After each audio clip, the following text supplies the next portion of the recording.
To another Mad Chats and Recaps with myself and the lovely Tasha. Hi.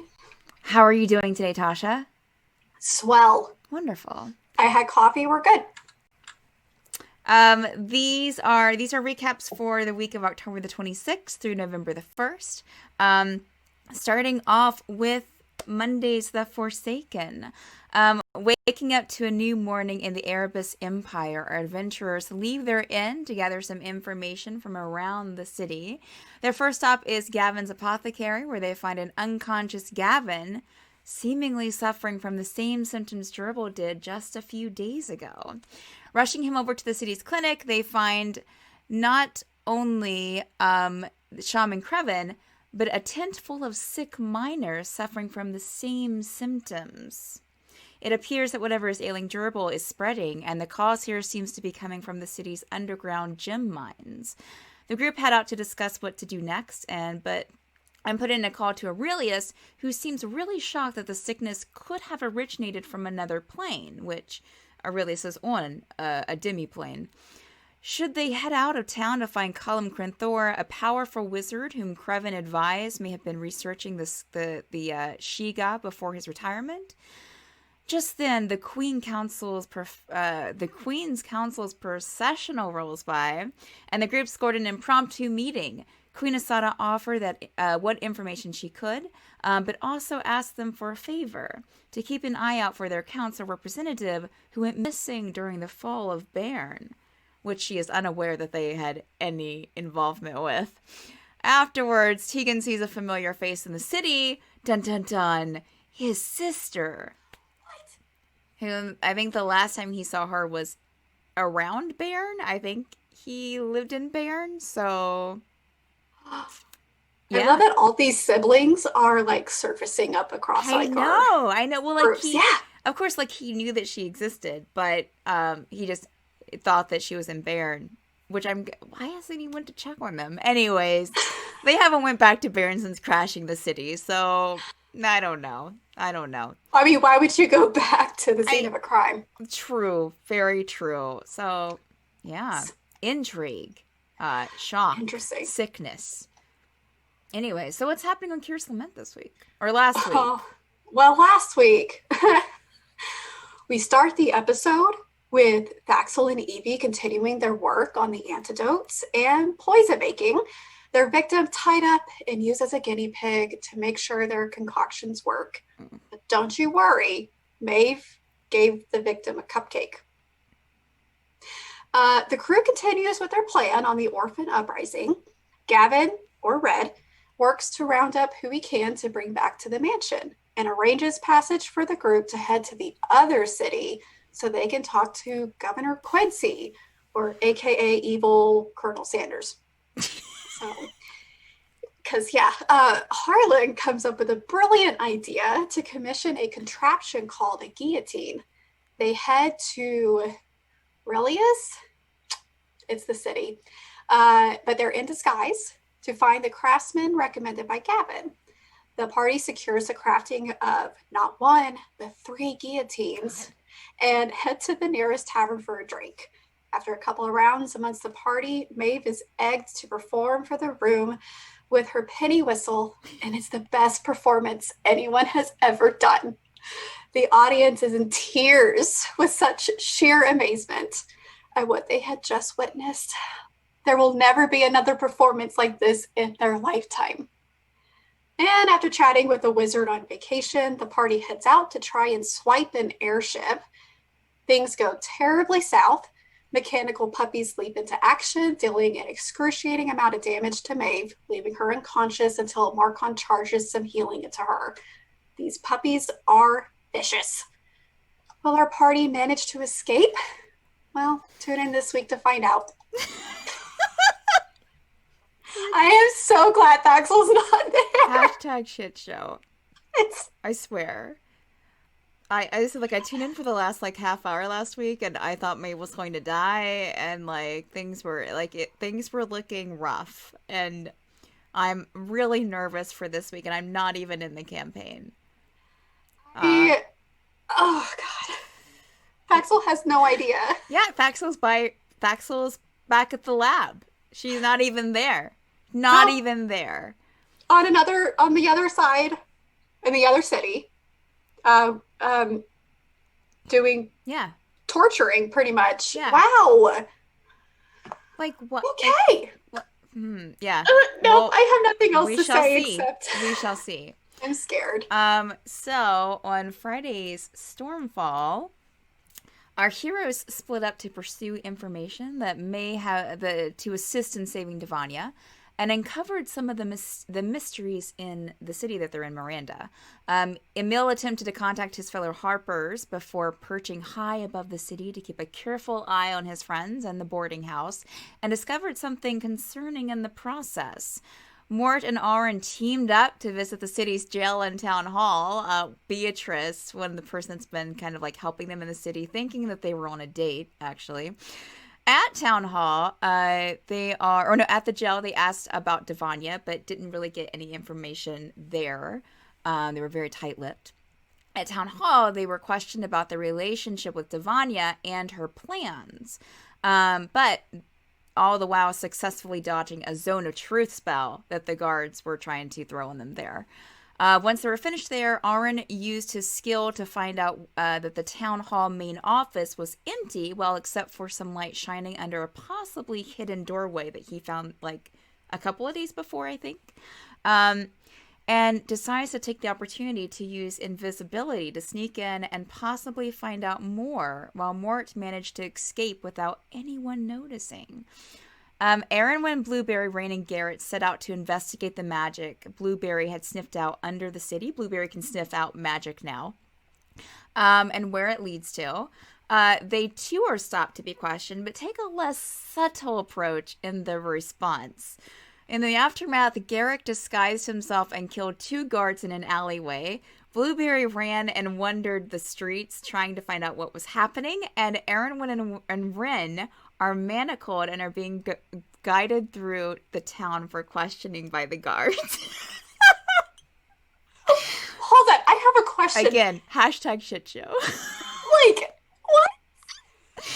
Things went awry. How did Garrett kill the guards? Well, two guards followed him into an alleyway, like they were because Rain attacked the guards, and so then everyone was kind of I think Aaron was the only one that kind of was okay, I don't want to be, but I will comply, so that way you can let me go from questioning. Blueberry just ran. Garrick, I don't remember if Garrick, but something happened to where 2 guards, he followed him to an alleyway, and he ended up killing the 2 guards. And so there's still 2 guards taking Rain and Aaron Wynn, who are manacled, to wherever they're taking them to question them, to town hall, to the jail, I don't know. Wow. Yeah, so things happened. Last week is just #shitshow. Pretty much. Yeah. So what happened over on Tower of Dreams, Tasha? Oh my goodness. So now out of the bad tower, the Tower of Dreams crew discovered that while it felt like they had only been gone for 6 hours outside of the tower, they had actually been gone for 6 days. After some group discussion, Gus opens up his shop, and everyone works on sprucing up the rusty Triton they found in the tower to appear like the magical one Niquid and their lackeys were seeking. During this, Gus finds a few things in his shop that could help remove the spine-clutching bugs that Niquid allowed to attach on them, or attach to them. Mm-hmm. One of these items was a string of prayer beads that allowed Vaughn to summon a celestial named Dave. Really hot. BTW. Oh, yes. Okay, for some coin, the group hired him to take care of the bug nest back at Niquid's lair. And 5 dead spine bugs later, the group placed final touches on the trident before beginning their journey back to Niquid. Upon arriving, they find Niquid's den in shambles, his lackeys trying to fight their hired celestial. They hand over the faux trident, which immediately breaks in battle. Yeah. What? Yeah. Dave is stabbed through by Aquatongue, which is Sethin's sister. Mm-hmm. What? A battle breaks. sister against sister, the end of which sees a dead Niquid and a critically wounded Aquatongue in Sethin's arms. What? Yeah. Again, shit show? I mean, I don't know. I mean, but Dave's fine. Actually, he was healed, so he's okay. Thank He was God. healed after the battle, so Dave is okay. But yeah, so yeah, Aquatongue had kind of turned us into Niquid. Like she was like, "Oh yeah, because Sutton's trying to find her family." So Aquatongue was like, Oh. "Yeah, like I know someone who can help us do that." And so she took us to Niquid's lair and then pretty much was like, "Here you go, Niquid. Here's the people you wanted." Yeah. Yeah. Wow. Yeah. So she's kind of a traitor, but then also like, yeah, you don't want to like. I think like we gave Aquatongue a potion at the end, like after Nequid was dead. So we're going to try to talk some sense to her. I think we'll see. We'll see. Okay. Fingers crossed for Yes. this next episode. Exactly. So on Saturdays in Extremis, Brila, Ashavar, Cassius, and Sinister, they went out to explore Ashavar's crash site, finding some wine, dead bodies, but not much else. Something finds them, however, a giant named Gorg. The giant offers limited but pleasant conversation. Brilith and Ashavar quickly befriended him. He guides them to a special collection in the jungle that he has, which is a huge pile of rocks that he's collected from around the island. Upon closer inspection, however, Brilith noticed that one of the rocks is actually an egg, which Gorg offered her as a gift of friendship. So Gorg joined them for the rest of the day's exploring, and Brilith rolled the egg back to the mansion that evening, tucking it into the forest room there that they have. Grog also informed them that he's seen a mysterious light at night, but only when the blue moon is full, which it's not currently. So Sinister immediately went to the beach room to not only investigate but also relax a bit, get his party on. Meanwhile, Ashavar and Liazana went to the captain's quarters on the ship to summon some instruments for Ashavar to play, which she did so very well, while Brilith cuddled the egg and created a sign-in sheet for egg watch duty. But before breakfast is over the next morning, Zia burst into the mansion's kitchen, declaring that the group needed to leave to find her book now. And that's where it ended. Wow, so demanding. So demanding, which that's Zia in a nutshell. But yeah, we have an egg. I am so excited. Like, well, the egg is like knee high on Brilith, who is 7 feet tall. So I'm guessing like maybe 2.5, 3 feet tall, maybe 2.5 probably. So huge. I'm so it's excited. A dragon. We don't know. Oh, like, well, I mean, we tried to ask Gorg where he found it, and he, of course, like, again, his conversation was very limited, but he was, like, found in cave, I think he said. So it's hard to tell. I mean, I'm not even sure we'll even have time to even investigate now, because we have to go, apparently. I'm so happy for y'all. I know. I am so excited. I'm usually not, like, a pet shop person when playing, but Breedless seems like a pet shop character, so... Yes, yeah. And the sign-up sheet? Yeah, perfect. All right, so what happened on last night's Obsidian Scar, on Sunday's Obsidian Scar?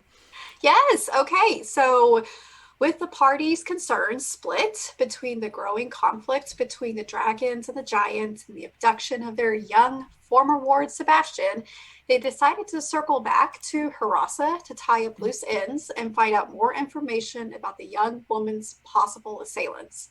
After leaving Jules and Derek with a group of mercenaries, hot mercenaries, while the rest of the crew head into the city to clear their bounties, Ileana, Linnick, Elzaris, and Sebastian find a seemingly abandoned mansion where they thwart the plans of a crazed necromancer.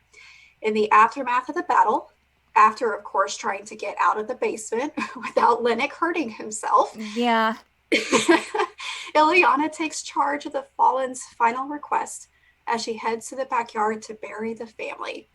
Elzaris decides to supervise until Linnet calls her for assistance in their favorite pastime, looting.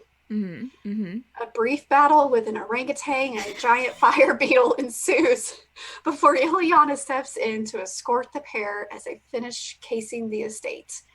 This proves fortunate as Alzaris and Lennox fall prey to the dark magic of a unique mirror. Quickly escaping the horrors of the home, they collect the stargazing Sebastian and get a few hours of sleep before heading into Harassa for the first time in months. Back at the mercenary camp, Jules and Derek make new friends. Yeah. Specifically a half-elven bard and an Earth Genasi barbarian. Make new friends. That's what we're saying. Yep. Some new hot friends. We had a couple of fade to black sequences. Well, in that whole friend-making situation. Not elsewhere. But yeah, I didn't think about that. Like, what, like, if Ileana wasn't there to, like, if you guys would have fell prey to that mirror, I wonder how long you would have been, like, in the mirror's grasp. I don't know, but there's now lasting effects for Elzaris that I don't know if I can say or not. I know. Wild. I'm a little spooked. Wild. Yeah. So that mansion, man. I'm glad to be gone. I'm glad we're leaving. It was a wild ride, and it was it was fun and fascinating, but at the same time, but I think we're also kind of going into a hornet's nest in Harassa. So kind of not looking forward to that because of bounties and stuff. But it's going to be fine. Sure. Yeah, absolutely fine. All right. Well, that does it for our recaps. Announcement time. We have a couple this week. We had Halloween week last week, which check out the YouTube videos for those. Great costumes, fun times. So last week, this past couple of weeks, Obsidian Scar has been kind of spooky. So, you know. But this month on Patreon in November, in one of our higher tiers, we have a thing where people that do those higher tiers in Patreon can help kind of form some of the worlds that our DMs create by naming like shops, naming NPCs. But this month, Victoria is our DM for Obsidian Scar is extending that to all the Patreon tiers. So she's creating, of course, like as we mentioned, we're going into Harassa in that campaign. So she has a huge map. Harassa's grown exponentially since the last time we were there. So there's a lot of shops, there's a lot of NPCs. So she's asking for help in kind of creating that since we'll probably be there for a bit, or at least be going back there eventually, probably. So yeah, that's something. So check out our Patreon. There's all kinds of ways to contribute, but if you're not a supporter of the channel and want to be, great way to do so, and you get that extra benefit. So super cool. We also, this coming Sunday, is Obsidian Scar 50th episode. I'm so excited. I can't wait. You know, I can't believe it's already been 50 episodes. That's so wild. It's wild. It's been a bumpy ride. It's amazing. Been a wild, bumpy, crazy time. Proper naughty ride. Yep.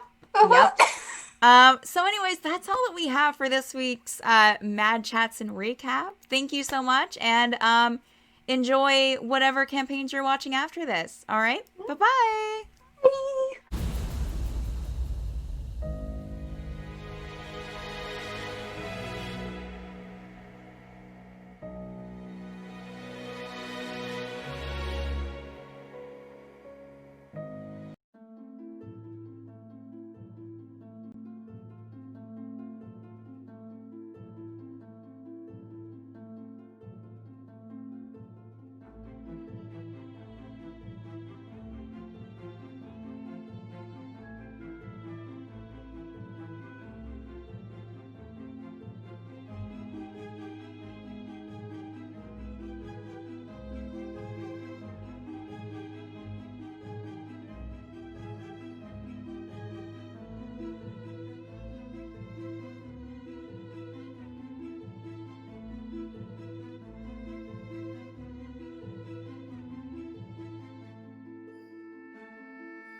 Oh yeah, we're playing D&D. What? Hey! Oh, well, let's get off of the battle there. There we go. Now we're back. Spoilers. What's up? How's everyone doing? Welcome to another episode of The Forsaken. This Hashtag is don't die. episode Woo! 41.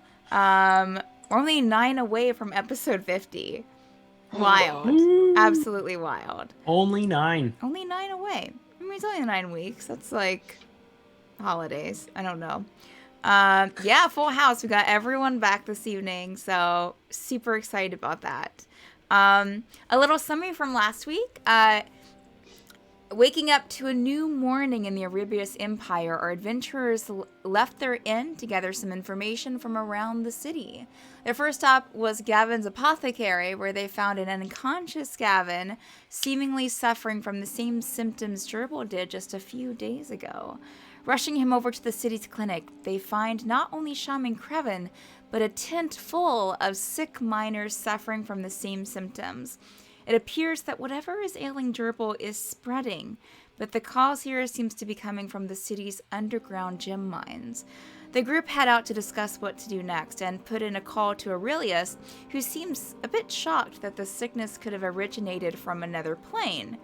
Should they head out of town to find Calen Crinthora, a powerful wizard whom Creven advised may have been searching for the Sheikah before his retirement? Just then, the Queen's Council processional rolls by, and the group score an impromptu meeting. Queen Asada offered what information she could, but also asked them for a favor, to keep an eye out for their council representative who went missing during the fall of Baryn. Afterwards, Teagan sees a familiar face in the city, his sister. Dun dun dun. Also, chat, let me know if you can't hear the music or if the music is too loud. I am trying to have a little bit of music playing this evening, so let me know. Keep me updated. I got chat up. That was a weird wink. Okay, all right. So, we left off last week with I think y'all had just left the mage tent up in the government center, which is the floating portion of the Aebirus Empire. And Teagan, you were looking at like a plaque on the ground, and you looked up and saw your sister. So the rest of you, did the rest of you follow him to look at the plaque, or did you kind of stay back a bit? I mean, I'm assuming y'all were kind of traveling a bit together, correct? Mm-hmm. I probably Sorry, Yeah. stuff in my face. Yeah. So yeah, you see Teagan kind of bend down and look at this, and as he's looking, you kind of see this. Let me pull up my notes so I know what she looks like. You see this blonde elven woman. Doesn't look too old. Maybe, I mean, it's kind of hard to tell with elves anyways, but she does look young, like a young adult for an elf. And she's wearing this kind of bluish green cloak with very plain clothing. She doesn't look, compared to the other citizens that you see maybe strolling around here and there in this government center up in this higher part of the city, and maybe in down the lower part of the city too, she looks to be kind of on the lower class end of things. Her clothes aren't filthy, but they are, you can tell that she has been working.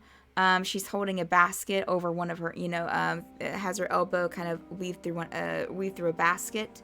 That's filled with some things covered with a cloth. And she just kind of, as Teagan is concentrating on the plaque on the ground, you see her kind of stop as she's walking. She kind of glances over and just stops mid-step and turns and looks at him kind of mouth agape. Teagan, as you raise your head and you stand up and you see her, she's just looking at you. Teagan. Gentlemen, is that you? Yes. And she'll kind of sit her basket down and, kind of take the few steps forward to you, Teagan, and give you a hug. yeah. wrapping her arms around your neck. It's so good to see you. I'm glad you're alive. I heard about what happened to Baryn. I was concerned. Yes, yeah, and she kind of looks toward, like, over your shoulder towards your friends, Teagan. You're traveling with other people? That's good. Yeah. Started to do some jobs, try to, you know, make my own way, and this is what got a bunch of adventurers for for companions, and we're traveling all over Osberg, and so far it's been quite the trip. Oh, it's good to see you. Trying to make something of myself, I suppose. How is father? Let's and she will oops, I think I just like changed that over. Sorry, viewers. You just saw me switching over things. Let's and she kind of takes your arm and picks up her basket. Well, picks up her basket first, then takes your arm and starts kind of stepping off because you're kind of in the middle of the kind of this open area. So she kind of leads you over to a cafe that has some tables outside. No one's really sitting outside at this time of the day, so she kind of, sits you down at one of the tables, or at least maybe takes you over to a table and pulls out a chair and sits down herself. Father is here in the city. We came here after everything happened. We were able to get out. Not many were. We tried to stay and make the most of it, but yeah, things started getting a little weird, a little dangerous, so we left. We've been here maybe a week, if that. It hasn't been very long, but the city's been good. Been good to us. Be careful. Are you staying in the upper portion, or are you just up here on business and living down in the lower area? Oh, we're living down. Yeah, we're living down in the bottom. I just do some errands up here for some of the wealthier, for some money. Okay, so I guess, have you tried to set up a tanning business, or just doing odds and ends, errands and stuff? Oh, Dad's not doing very well, Teagan. Oh. I know we didn't get along, but still. I've been taking care of him. Things were bad when, things were not the best when we left as far as his health. But it's declined a bit since then. I'm not sure if it was just having to leave Baryn, that he loved that city. And just seeing what happened to it. Or if it was just a combination of things, but then we had a couple of incidents on the way here, just some, but nothing bad, but it's, he might like to see you, if you want, but... It's a change of heart for him. Well, I mean, it's not like that he's asked for you, but he doesn't ask for much these days. I understand. It would be nice to patch things up, maybe. If anyone is asking about me, especially if they're not from here, just for reasons, don't act like you haven't, like you've seen me. Like the last time, as far as they're concerned, the last time you saw me was when I left Baryn. Okay. All right. There are still some some things from my past which may be following me. So, Understandable. With the Thieves Guild? yeah, apparently, I tried to go my separate ways, and I was able to get out, but the leader still thinks I'm just, he's upset about it. He tried to the night I left. I tried to leave. Baryn actually erupted into the sky. Was it the night we separated? And he actually tried to kill me that night. So Oh. Wow. yeah. So I've trying to. He was last seen in Baryn, but I haven't heard. So yeah, keep it to yourself. Okay. Can do that. Don't take any work in the mines. They seem to be having some problems. Issues Oh, here in the mines. I know. Yeah. I have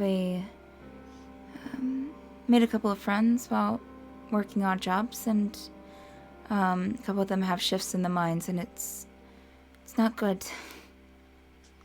I'm kind of starting to worry for this city as well. Is this where you would plan on putting down roots here, or are you thinking maybe moving on? If not, I would suggest. Have you heard of the bugbear situation? Oh, yes, we at first started going that way, actually. But we made a quick stop in Baryn, not Baryn, Bornheim, and heard about the bugbears who had started invading the west coast, the West Peninsula. So we started heading this way. Fairweather didn't seem like our type of town. Plus it seemed very focused on the college, which I wasn't interested in. So, it might have been bad of me, but I've forced Papa more this way. But, I like it. It seems... People seem happy, even though things are happening. They seem to be trying to deal with them. Yeah, I even, spoke with Queen Asada one day when she was walking through, and she seemed okay with talking to me. So I could see myself, as long as things stay okay, staying here. Yeah, I bumped into her as well. She seems to be of the people of the floating cities. She seems to be one of the more level-headed ones. Yes. Have you there is a good the reason we're here is one of our companions fell ill, and we came to see the local healer, and he seems to be quite good. I don't know if you've spoken with him, maybe for Father. His name is Criven. Yes, I sought out the healers afterwards. Creven was the first healer I saw, and then I saw the other one in town on the other side of the city. But yeah, Creven seemed gave us some crystals, a little out there, I guess, in their practices, but was very kind. They gave Father some a bit of medicine to help soothe things. It's a bit of a cough, and it was rattling his lungs, so they gave him something to kind of calm that down a bit. But I think it's just... it's just time.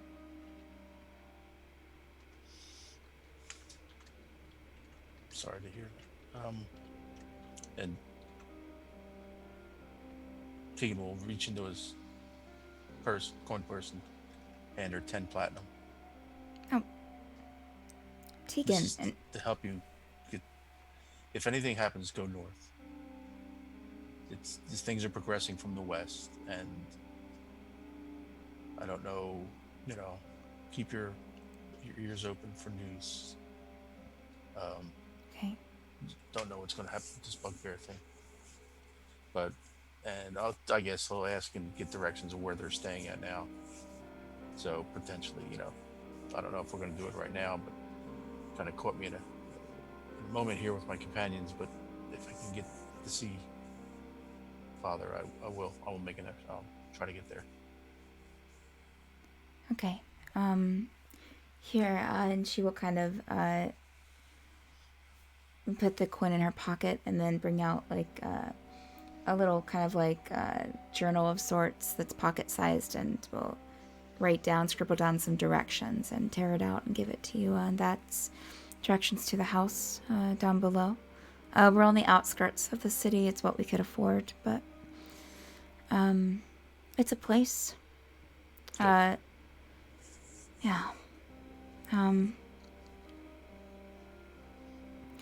Well, it was. Oh, it's fantastic. I mean, I'm overjoyed to find out that you survived what happened in Baryn. It was tragic.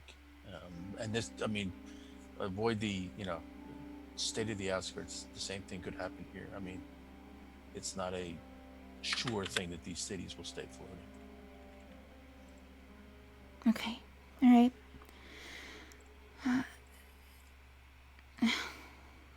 Okay. Unfortunately, I have to, I've made commitments.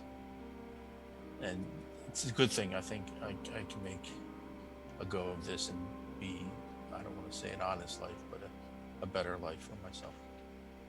And if I can find, I know your address now. I know you're okay. If I can, as I make more means, I will see if I can help it in any way. Can I let Father know that I saw you? Yes, sure. I said I don't know if he'll respond, but I will let him know. It is so good to see you. Was concerned, but like I said, circumstances, I couldn't get there. Yes. Hopefully I will see you soon. Absolutely. She will stand up and give you another hug, Teagan, and give you a kiss on the cheek. Okay. And she pulls away. You can see a little bit of tears in her eyes. Okay. Hopefully I'll see you later. Okay. Same. I try to get there. And she will head out, and it looks like she's heading towards like the transportation circle to take her back down. If you watch her, she walks away. She'll kind of look over her shoulder another time as she's halfway across the that kind of open area, and before she continues on. All right. So yeah, you look up and your friends are just kind of standing there awkwardly. Well, she was nice. Yeah.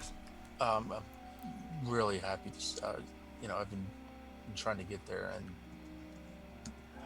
Baryn is devastated, but apparently her and my father were not too badly affected, and they've made their way here. So,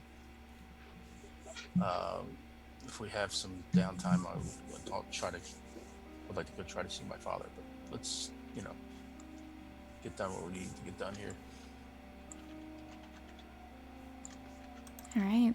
So I'm trying to think. Y'all have been around, so I'm thinking it might be like midday right now. Because you've done a few things in the morning. You spoke with Asada. You went over to the tent. You checked on Gavin. So yes, it's probably about midday. So what would y'all like to do? So right now you're up in the in kind of an open area up in the government center. You have the you have shops and stuff that are around. As you said, you're right in front of a cafe. A few several feet away from you, you have like the main kind of, I guess, town hall of sorts. And that seems maybe where Isada described of where, or one of her councilwomen described of where they're, where they stay up here. But everything looks very, down in the bottom part of the city, you had areas that looked nice. Everything up here is like twice or three times as good looking. Still very kind of like a simplified, stately kind of look to it with columns and a lot of stonework. You have a couple of statues here and there. Think something like, I guess like DC area. So yeah. What do y'all want to do? Okay, did we ever get the sketch from Calen about, or Calen, one of the sea names, of Calen. Calen was going to give us a sketch of Yizna the missing Baryn representative that we said. Oh, right. Thank you so much for reminding me. You know what? While y'all are up here, surprise, surprise, here she comes. As if heralded by her very name. Just as Jurble was like saying to the group, like, I wonder if Calen's going to come and see us. You see Calen kind of walking across that kind of open space area and kind of stepping with determination across the stonework. Hello? Hey? Glad I found you. Looked in a couple of places, but that's not your fault. Here you go, and she hands you a sketch of the council representative that they are looking for, Yesna Keita. And there are a few descriptors on there as well. Early 30s, human. This sketch is shaded a bit, so you can tell it seems like the hair is black. Kind of braided in small braids going back into a bun with some pieces coming down. Dark skin. The descriptor says male. And standing about 5'10", 5'11".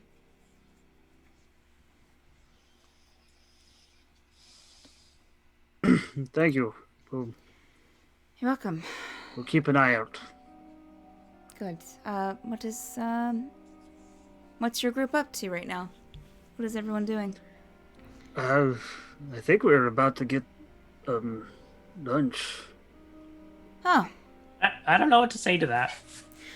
I guess it is about that time. Follow me.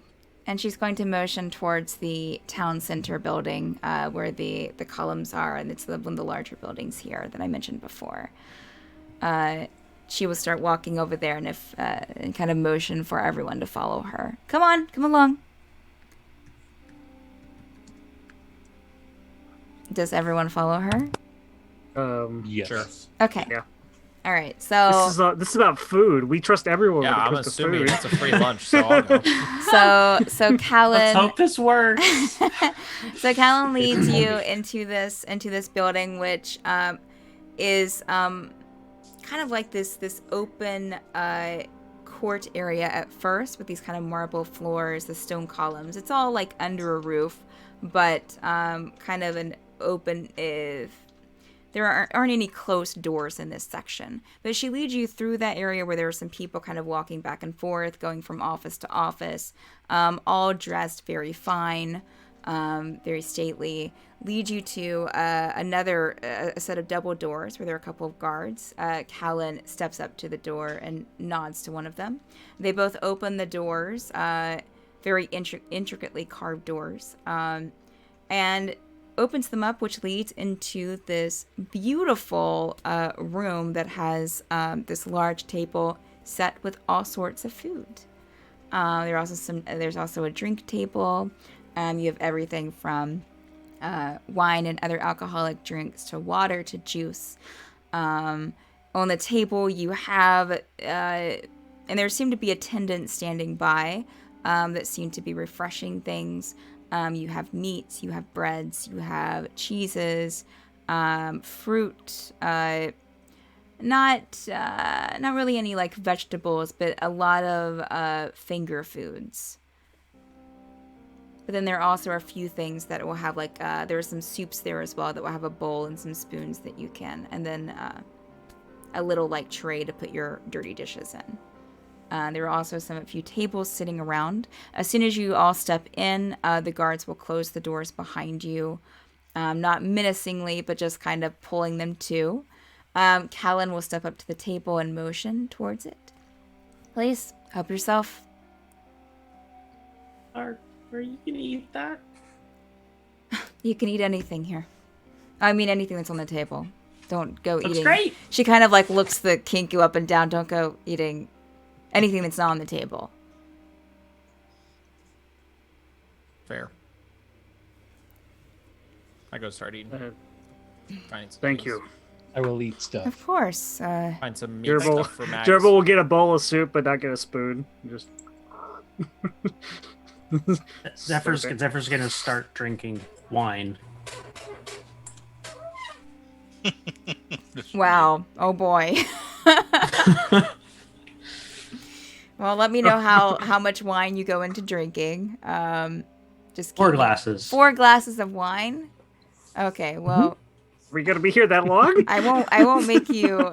Yeah. Are you just throwing them back? Okay, now notice. Shots, remember, shots. Zephyr literally can't sip. He doesn't have lips. Sure. He has a So beak. he's just So he just opening kind of his like beak and just opens throwing and it like just back. tips it in. Yeah, just kind of thing.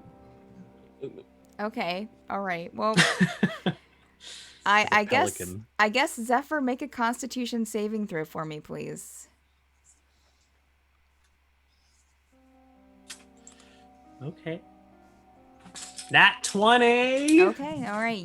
Zephyr is a couple of you kind of look at Zephyr a bit worried, but Zephyr seems to be doing well. Seems to be holding on. All right. So. All right there, little buddy. You okay? Where's the bets? I don't think you should be placing any bets in your state. Tell me, Zephyr, did you even plan this out? Oh. Something smells.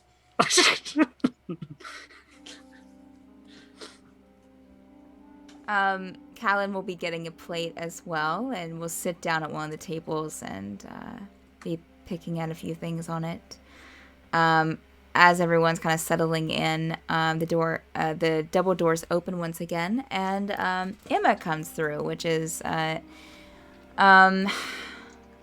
tall. She's one of the Queen's Council-Women with blonde hair. Stands up very straight with kind of this flowy, elegant gown. Oh, I see we have visitors. Welcome. Calen, I take it, and as she's like getting a play, I take it this was your doing? That'd be me. Yep. Well. Thank you for the food and the hospitality. Oh, it's no problem at all. The Queen seemed quite taken with the group. I mean, she, tries to talk with everyone, but seemed to thank catch you your for interest. Facilitating that meeting, that was quite helpful. Oh. I'm sure your standing spoke a lot for us, so I appreciate that. We appreciate that. Well, Calen will take the thanks for that. She's the one that spoke well about you to the Queen after she visited the clinic. But yes, I'm glad that you're here. I take it you got the yep, they got it. All right. Well, make yourself at home. And she starts filling her plate as well, and we'll sit down at a table. Is there anything that y'all want to discuss or roleplay while you're in this room? So we're sitting there with Calen and Emma? Mm-hmm. Yep. The tables are kind of, it's not huge tables to like sit and eat at. Yeah, maybe like 5 or 6 people at the most can sit at one table. So they're kind of spread across 2 tables, but they're right beside each other. You know, the 2 tables are right beside each other. So you could easily kind of sit somewhere in that area and have conversation with either of them.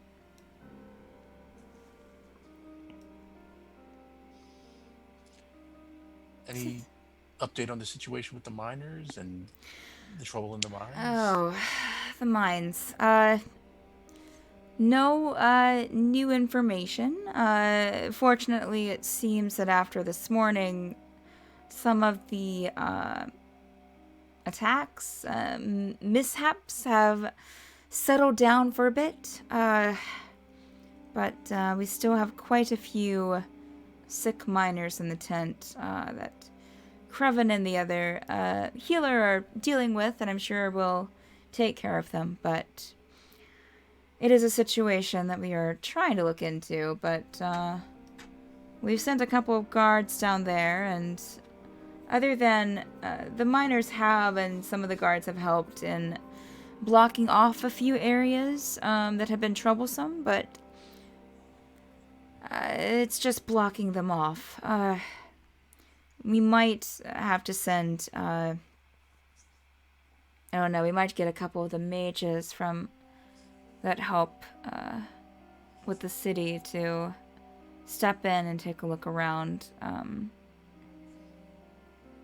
Some strange goings on. Apparently. Do you think there are any more miners that are in trouble at the moment? Well, we still have some working down there. We have to get some jewels to... I mean, that's our thing. That's what we sell to the outside. That's what we sell here. A good portion of it. And we do have other businesses, but we do have the port, and we have a bit of a fishing empire, but that's been a little wonky lately. But, yeah, it's one of our main sources of money, so we're trying to keep work flowing a bit, but, and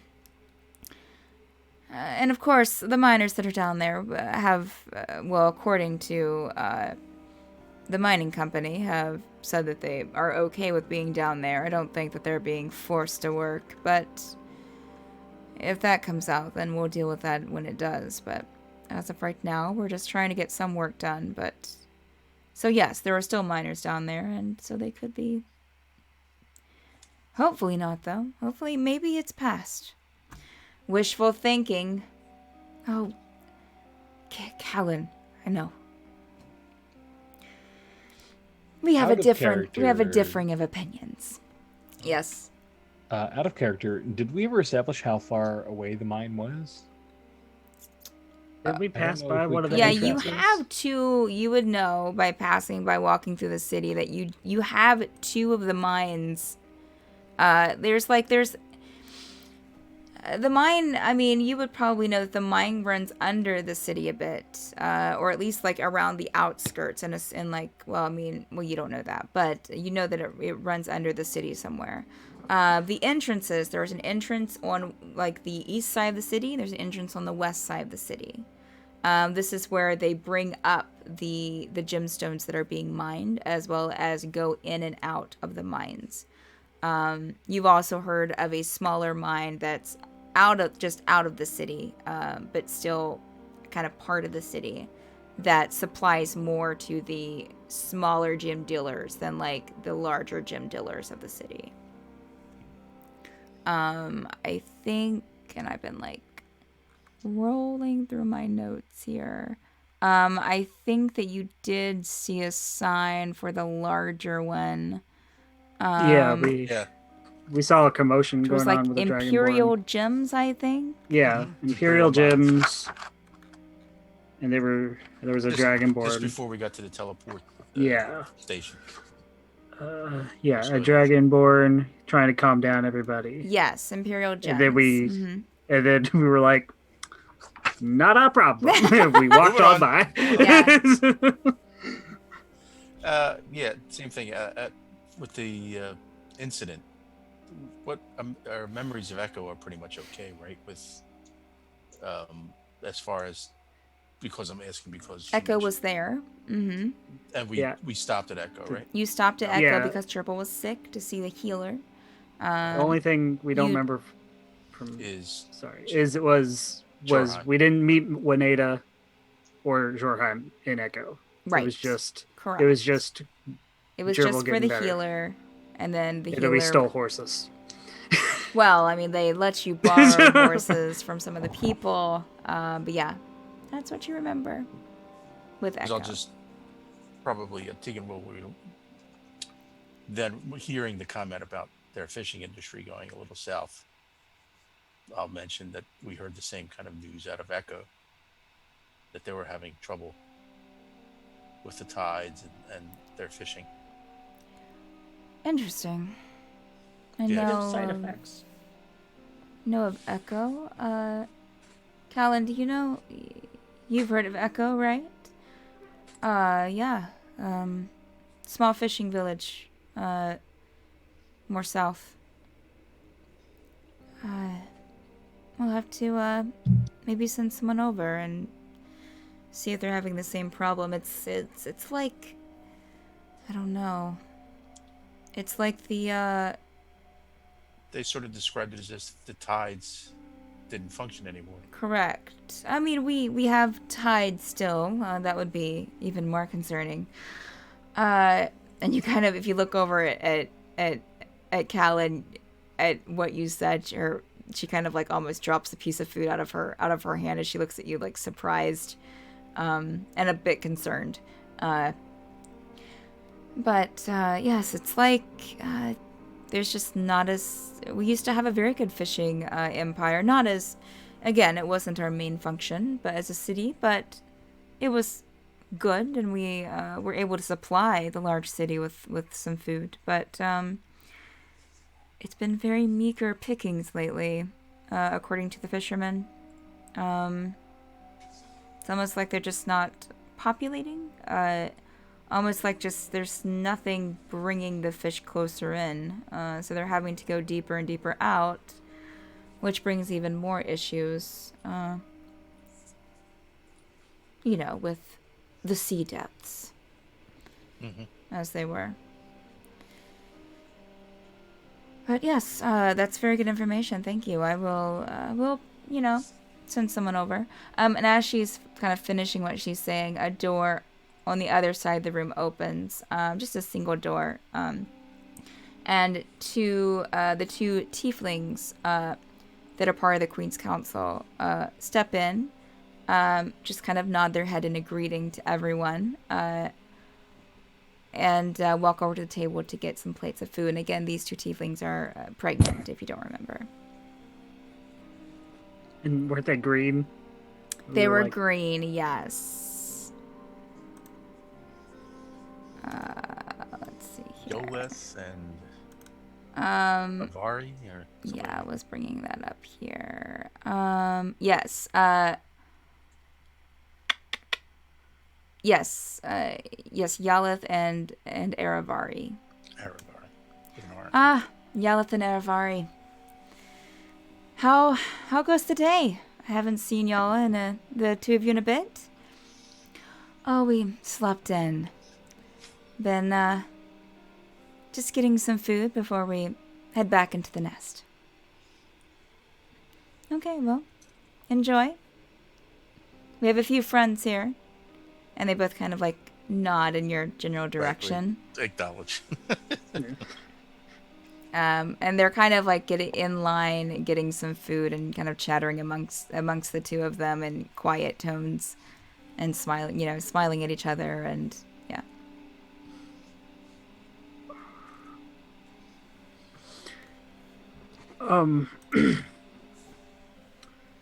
Sorry, I'm just thinking through the things we've seen today. I talked with a guard earlier today about what was going on with the miners and the cracks and the crevices that started appearing, and he was talking about the underground city of Ja, and how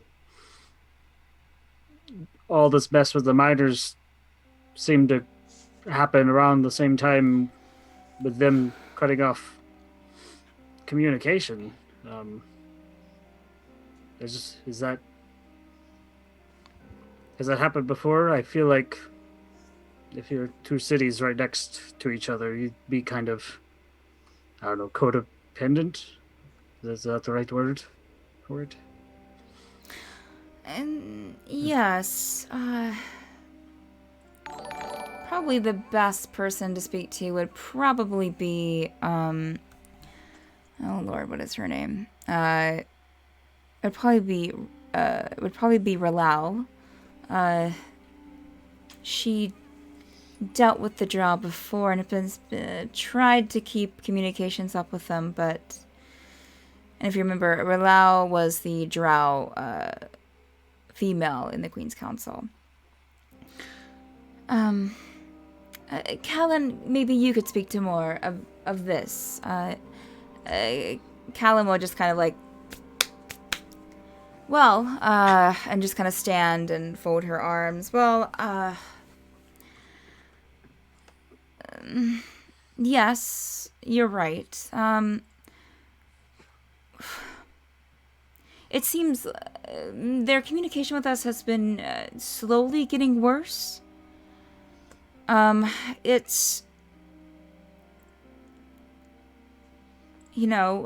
say a year ago, we were in good speaking terms. They supplied a few things from underground, gems and mining things that our people couldn't get to without going on their land. And, but then things started shifting. They started saying that the area where we were mining down there was their property, that anything underground was theirs as far as in this area. But we have the deeds, but they say that they don't recognize government deeds. So they are saying that it is theirs, and a little bit of contention started. Oh, okay. I heard a noise. Sorry. A little bit of contention started, and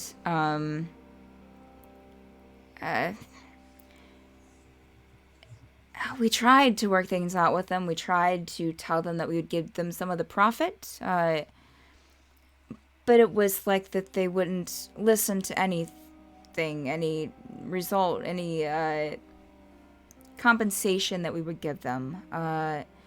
And they kept referencing, saying that they've been going over, over these things with a new friend. And, that they've been telling them that, they deserve this, to not, negotiate, that no negotiations could be made. And have been quite obstinate on the situation. So, we They have a kind name? of the friend. Yeah.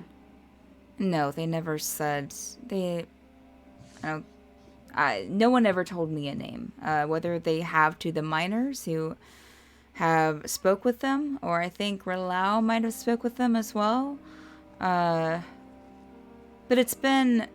And it's not even just, they have one crew that usually were the ones dealing with our miners and Rylal, but it's been several, no matter who they come across down there, as they try to, as our miners try to get the gems that we need, we're only met with hostility. No one wants to listen to reason, and they either treat our miners with hostility or just turn their back to them and ignore them and walk away without answering any pleas for communication.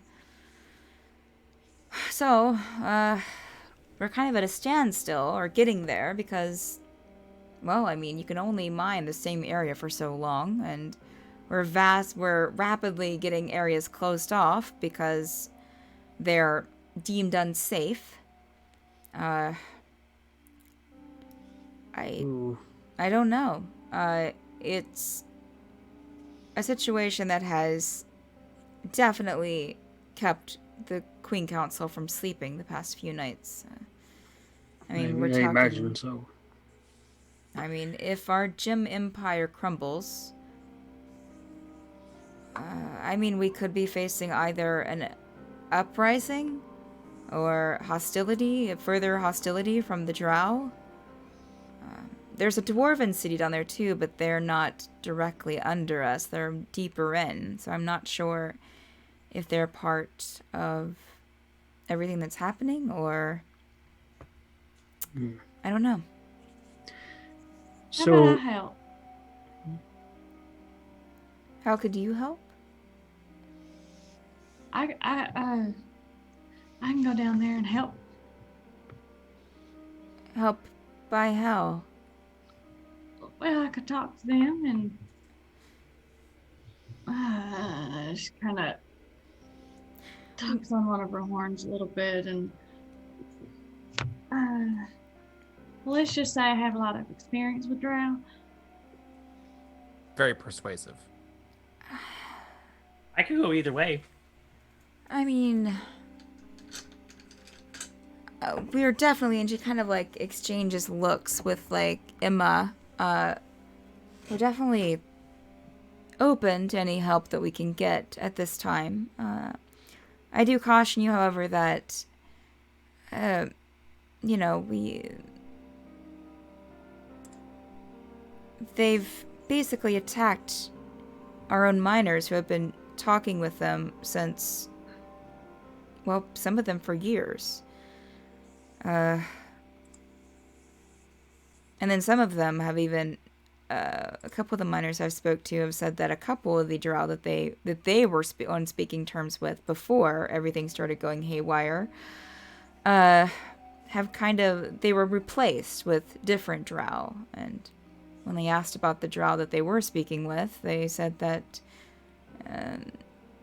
duties change. Or something like that.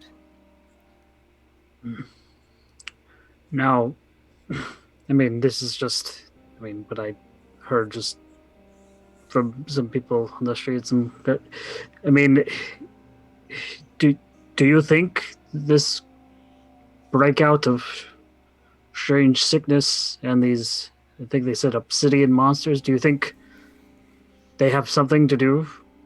Do you think they were caused by these Drow, or do you think Drow? it's, yeah?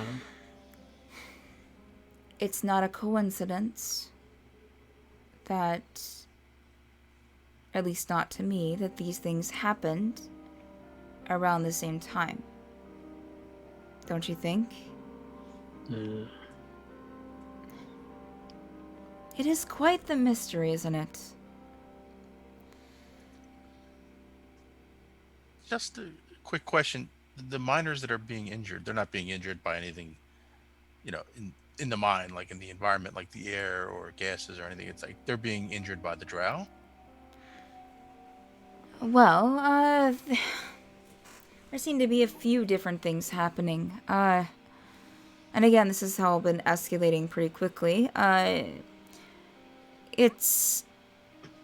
The Drow, yes, they've run into a couple of small explosions that seem to have been set by someone, and it's not our miners that are setting them, so it would only stand to reason that unless someone else is sneaking into the mines and sabotaging everything, then it would be the Drow.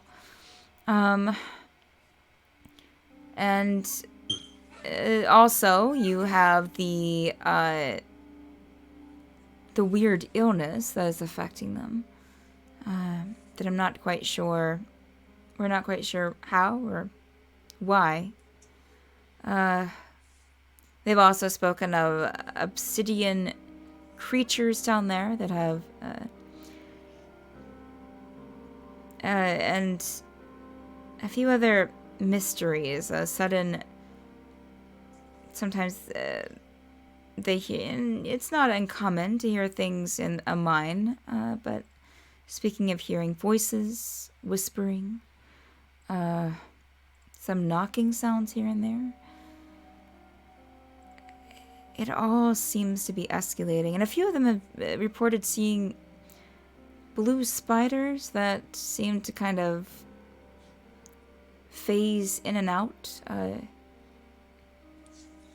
attacking and then disappearing. Great. Interesting.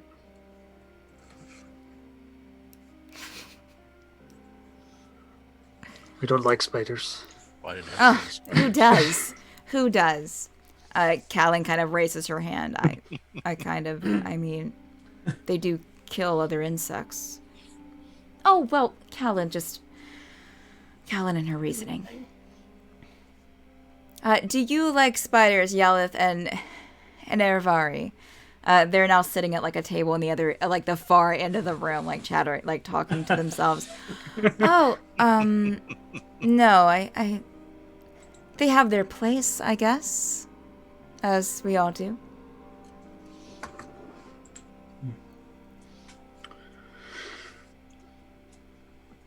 So, Calen, are you saying you're going to go down there? Kind of looking towards Pyxrin.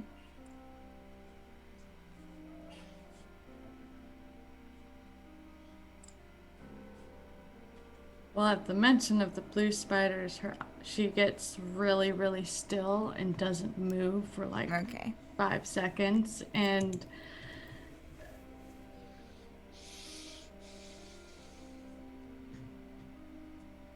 no, just talk.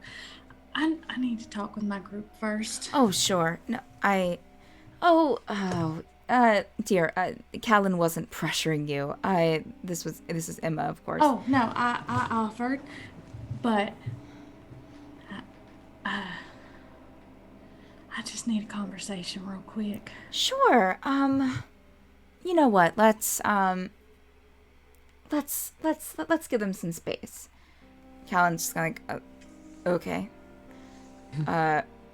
And you see kind of Emma nod towards the other end of the room, and the two tieflings, green-skinned tieflings, get up and kind of go back into their single door. Emma and Calen exit out the two double doors. And they are closed behind them, so you are now in the room alone.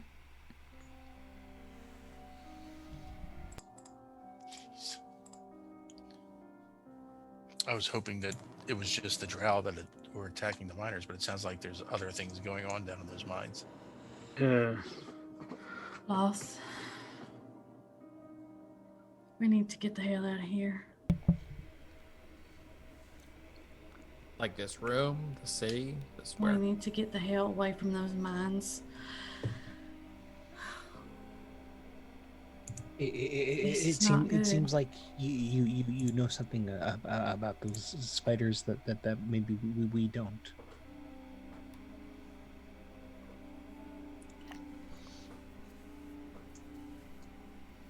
Well,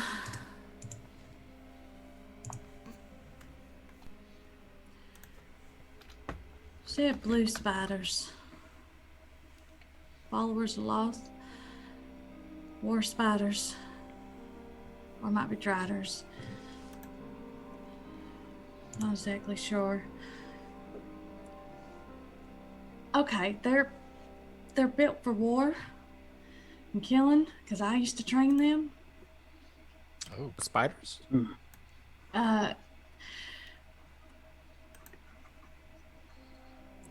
I'm going to assume that the drow that were replaced, followers of Loth, and they're not very nice. And they will not negotiate. And they will kill everything above this ground. Up here. Genocide spelled with a J? So, pictures actually gonna laugh at that.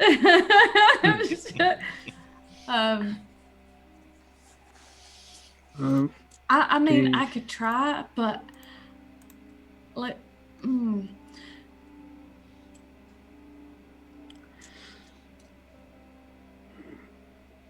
I don't think this is a good idea. So do you think they're going to push beyond the mines and come up here and take over? Yeah, I actually do. Because that's what I used to do. So then should we get out of town but also say to these people, hey, by the way, they're probably going to try and come and kill you? I think they should prepare themselves, yeah. I mean... I don't understand. I'm trying to figure out who this person... That's the only thing that's killing me right now. And A if... friend? Yeah, Why would all of a sudden, if everything was fine... Doesn't make any sense. Could the sickness be tied to it in some way?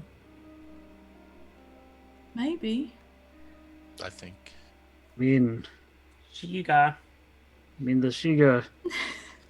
I think someone is using this. I mean, the bugbears. I mean, Jurble, do you think the bugbears are capable of coming up with this disease on their own, or you think it was perhaps no, given to them? it's.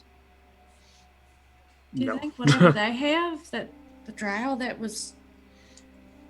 Oh, I mean, according to Cribbin, it's basically, the same thing. Mm-hmm. I don't know of, I never knew of any bugbear spellcasters were that proficient in this kind of thing. But I mean, from what we know with the Shiga, is they just want to control and cause, the chaos and vengeance.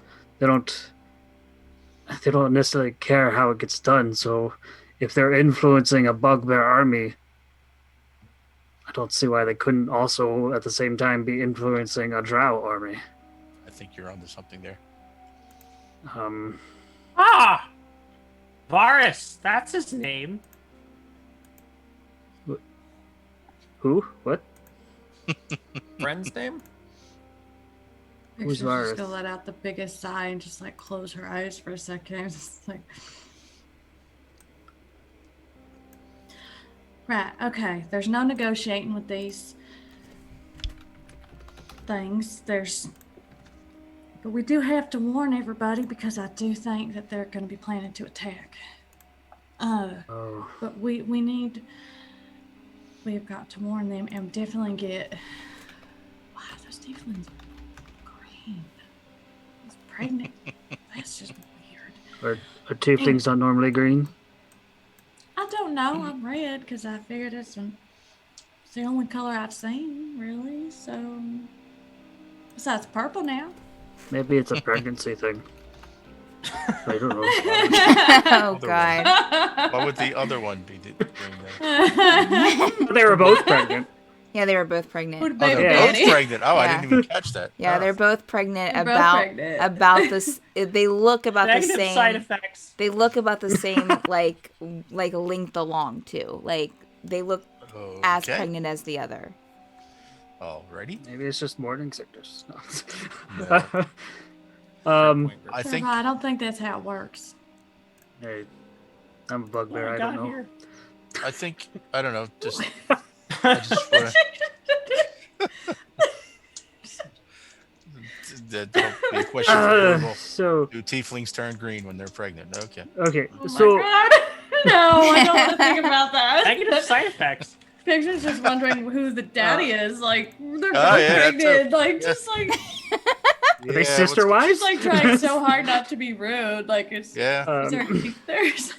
So I think it might be better. I don't know. I think maybe better that we pursue the cure for this. I mean, you're still afflicted, Jurble. I that's mean, yes. you're not going to get better on your own. I think if we pursue this, a solution to this, whatever they're using with, if it is Sheikah or whatever they're using to poison people, if we can find a way to fix that or address it, that would help everybody that is, in the path of either the bugbears or the drow. It may be what, I don't know, just thinking out loud, it may be what's changing the drow. Well, I was Maybe told they're that- infecting them. Yeah. There's something I kind of forgot to tell you guys. Sorry, Okay. not sorry. I don't know. There's been a lot going on. People dying Certainly. and stuff. Cribbin told me while we were trying to take care of Jurble,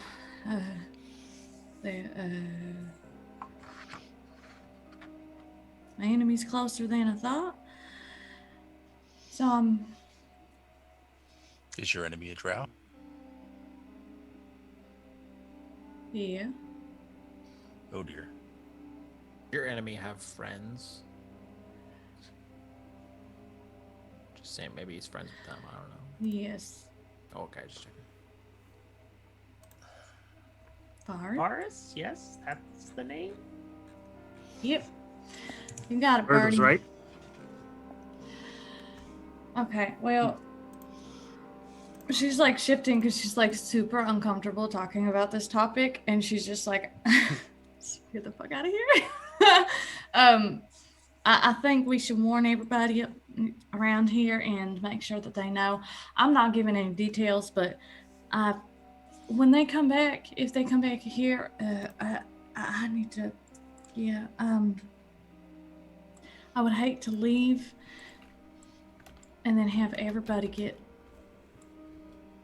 killed and just left, and like I would rather warn them and have them have enough time, hopefully, because and warn them that, you know, Drow tend to kind of sort of take at night. So Right. unless they Maybe- have something a little extra special, like, you know, it's just points to a ring thing. Yeah. In your experience, is there any other outcome besides slaughter? With a J.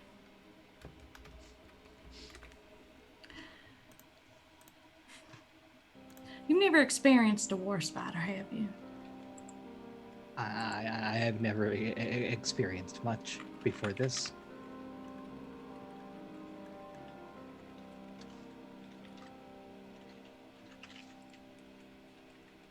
And I certainly haven't read about them in books. Okay. This might be the only time when, yeah, there's, okay. So, Drow, as far as war is concerned in battle, war spiders, combine the two. When they're separate, they're pretty bad. But when you combined both of them with a big enough army,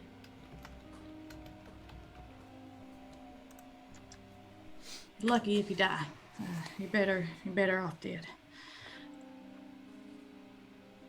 So, I know that's harsh, Oh, better to be forewarned. but Rhaenyra, I hope that you don't get to experience that.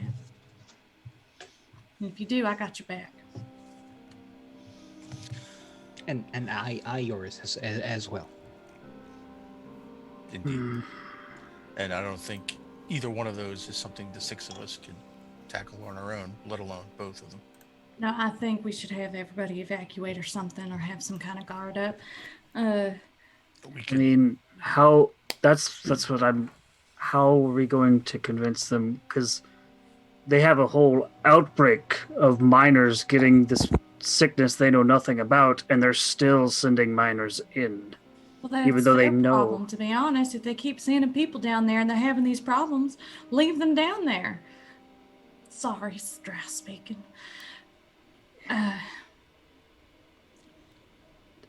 I'm just We can do thinking is we can tell warn them, but that's it. That's all we can do. But- Yeah.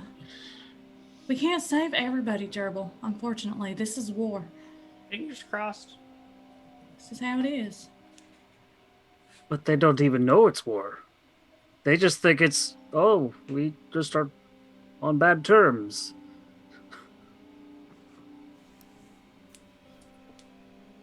Are y'all can come in now. I could go either way. You'll see one of the doors kind of slightly open, and Calen will kind of, the guard heard, you called us in? Yes. There's something I'd like to talk to you about, but I need only you to be in here. Okay. You'll see her kind of duck back for a second or two, and then come in through the door, and you'll see the door kind of close behind her from the guards on the outside. Where's Rylal? Rylal? Oh, do you need to speak to her? Yes, please. I need her here too. Okay. Give me one moment, and I'll go and see if I can get her. So she'll walk back out of the room. Thank you for facilitating this meeting. Was that Emma or Calen? That was Calen. Calen. Not Calen. Calen. Okay. It's probably about 10 minutes later, maybe close to 15, when Calen returns with Rylal.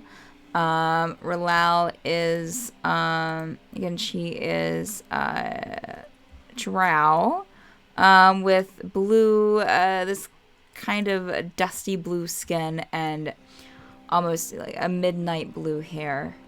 And she's dressed more. Why she gotta be so pretty? She's dressed more, and she has red eyes, and she's dressed more kind of fighter-like, with more like a knight of sorts, like casual wear for knights, I guess, the chainmail, that sort of thing, but not like full plate armor is what I don't mean. Anyways. I'm just like sitting here with my rainbow chainmail. Just shining it. Yeah, so I'm not sure if I know you were introduced earlier, but this is Rylal. Rylal, this is this adventuring group that we've been speaking to. Pyxrin, very nice to meet you. Nice to meet you too. And she will Rylal will extend her hand to shake yours, Pyxrin. She'll extend hers as well. Very firm handshake. Negative side effects. Pyxrin already has a crush. She's just like. So, oh god, you got the two in here that are like the most similar in like speaking styles. So Rylal, so Calen will say we'll just kind of I'll let you do the talking, and she'll just kind of stand off to the side. So you're mostly speaking to Rylal now. That's fine. So what's you wanted to say something? Yes, Pyxrin's gonna stand up and kind of just plant her feet and look directly at her. I think you and I both know that this is a dead end. What's happening with the Drow? Yeah, well, it is seeming that way, yes. What exactly have you all talked about while you were down there? Oh, well, I mean, as far as the miners go, I don't know what they discuss amongst themselves. But with them directly, I mean, we don't really have... It's never been like a congenial conversation. It's always been a business deal of sorts. Of course. So we don't really disclose that much information other than what they can provide us, what we can provide them, which we give them some of our crops, that sort of thing. But of course that hasn't been happening since they haven't been providing with us with any material. We've tried to give them offerings of friendship, I guess.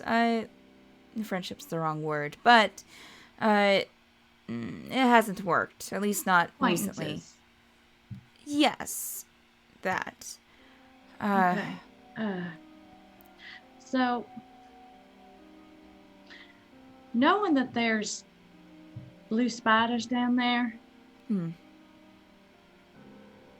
why the absolute fuck have you not actually told people to stop going down there and to freaking guard themselves against what's going on?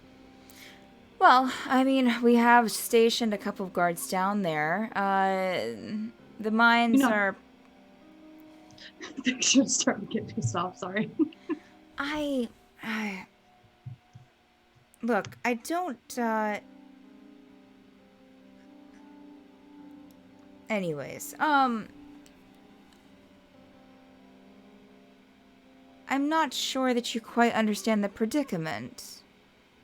I understand it could be dangerous, but also you're talking about the livelihood of a city. Yes, and I'm trying to protect the livelihood of this city simply because I know how Drow work. With a J. Oh, do you? Yes. Were you raised by Drow? You can tell that she has a bemused smirk on her face. She's trying to hide it, but... Yeah. She will start talking in Undercommon and say, "Oh, sweetheart, I used to train those spiders." So you were raised by them? I am. She's still talking in Undercommon. Mm-hmm. She replied in Undercommon. Sorry, I didn't state. I am one.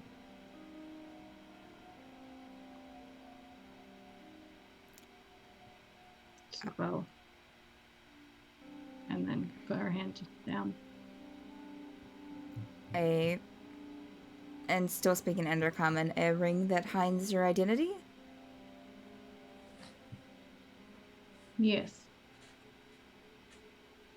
And Undercommon. Right. 10-4. Right. No, I'm just kidding.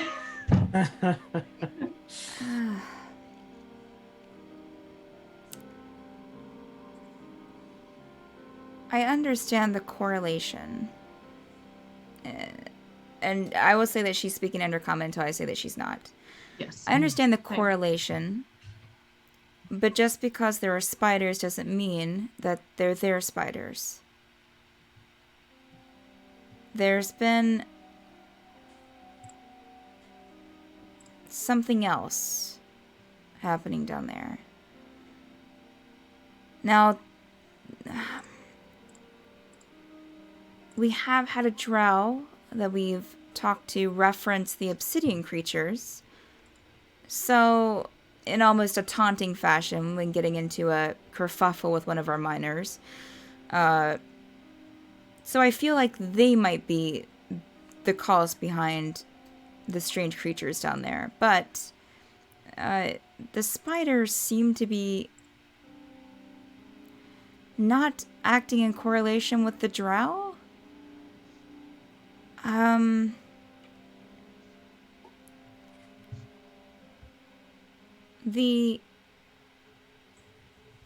First off, we've never seen spiders with these drow.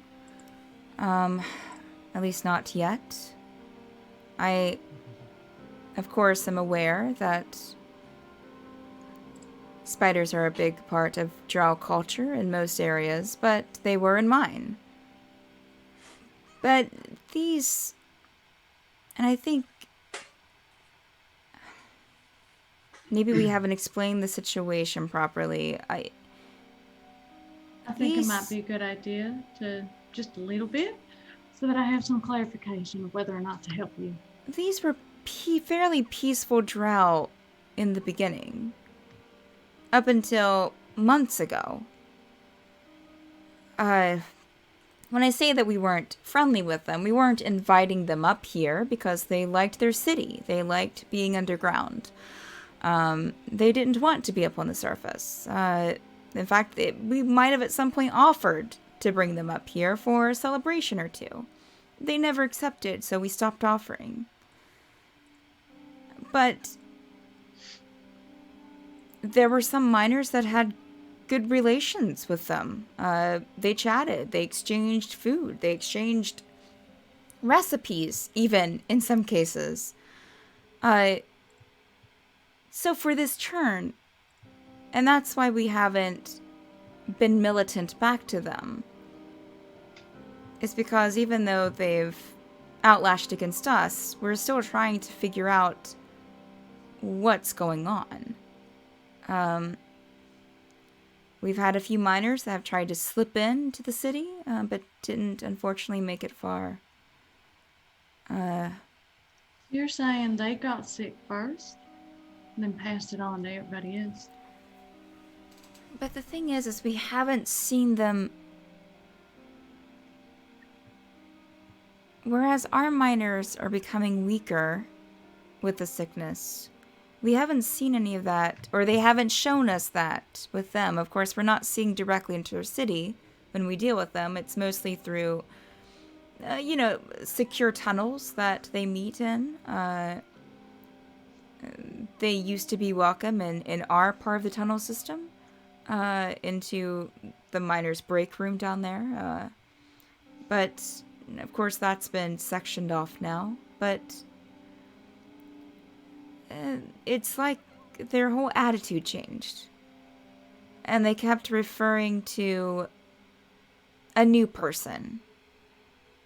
So it's my speculation that it's this new person that has poisoned them. I'm not sure. I mean, poisoned them as far as their relationship with us goes. I've been trying to get a name, but I haven't been able to. Male or female? I believe I remember it being referred. I think, but don't count on me on this, but I think it might have been referred to as he. This friend? Someone that they looked up to, and very persuasive would have to be. Possibly powerful. Do you think they'll ever come up here and attack? And I want you to be honest about this, because you and I both know how they are. Or how they can be and more. Yes, I know.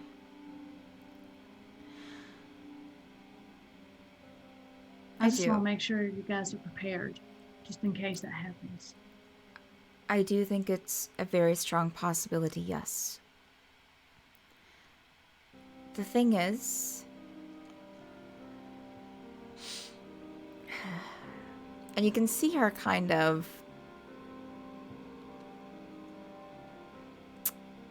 and maybe for you this might be a little strange, Silver, and seeing her suddenly get very, almost sentimental. You see her eyes kind of well up a bit. We're unsure of their numbers. So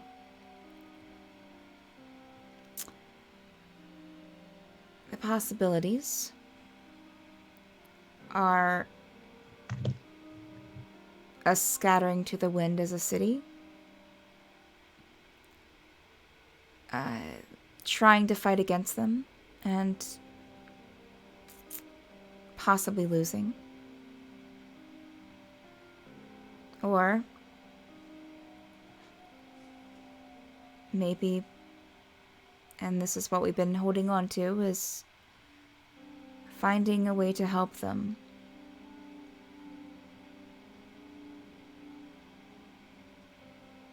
Whereas I don't have the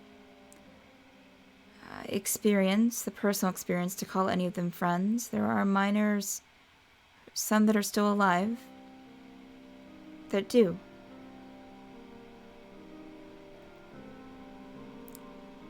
So I know that the Queen Council, has been in communication with a couple of cities, and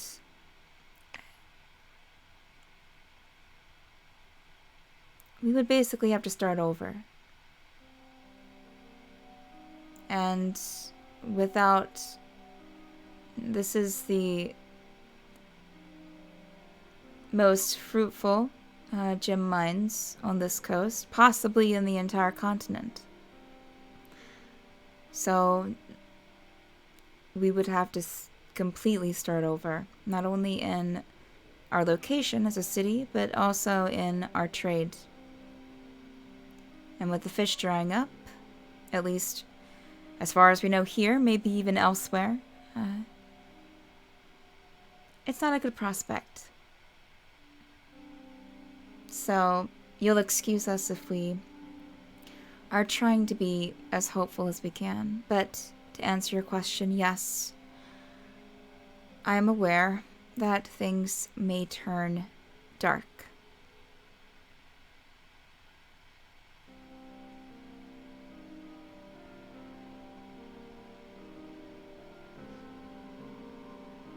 He dead. This might be a little forward, but who do you follow? As far as who do you pray to? I stopped praying to anyone long ago. When I saw the destruction that it brought to my people.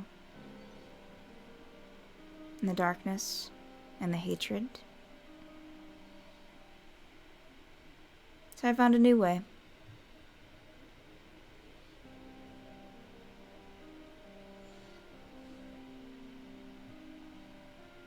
Well, I'll just say this. Well, question first. Would you like me to help you?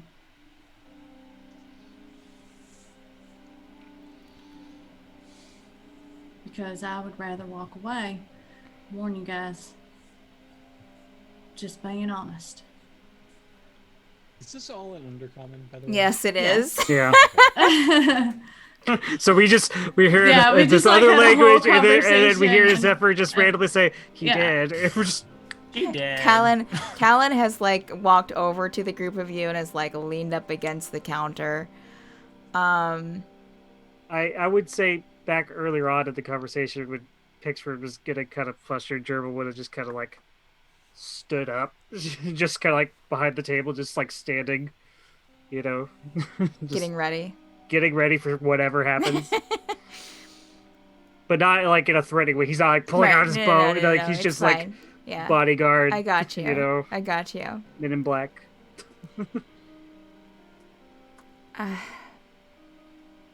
You can see her slightly smile, Pyxrin.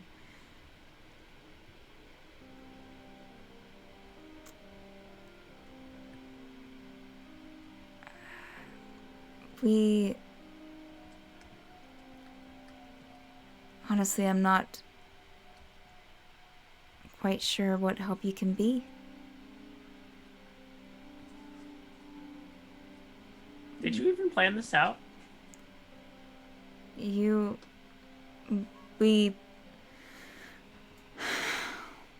Are you talking in common now? No, Undercommon. She, you can see her get a little bit emotional again, Pyxrin. We are kind of at an impasse. So, if you want to help, I'm not going to stop you. None of us will. But also, I don't want your blood on our hands. So if you think you can help, by all means, we would welcome it. But if you just don't have anything and are just going in, then unless you're doing it for your own reasons, yeah, you may just want to think about it long and hard before you do so.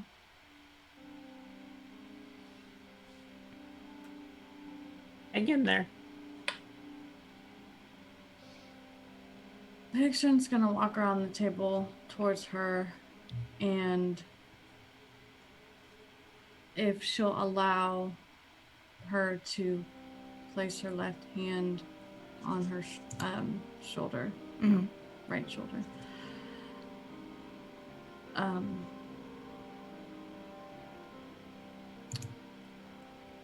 let me just say this. And she's speaking in common now. The rightful place awaits you in the realms above, in the land of the great light. Come in peace and live beneath the sun again, where trees and flowers grow.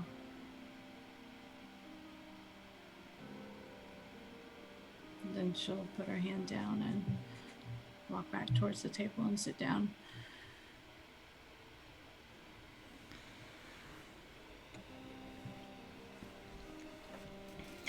Calen kind of looks back and looks to the rest of you. Did y'all get that? You can eat that? Anyone else speak Undercommon here besides just the two of them? No? Okay. Zephyrs the name. Rylal, you said you were going to teach me Undercommon. I know. Jurble's gonna kind lean of to composing Rin. herself. You little thing. Jurble's gonna lead to Rin and just be like, I thought they were speaking Dwarvish.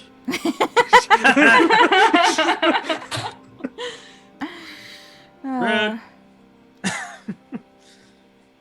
Yeah. All right. Andrew, that's amazing. Well, Calen kind of looks to Rylal and so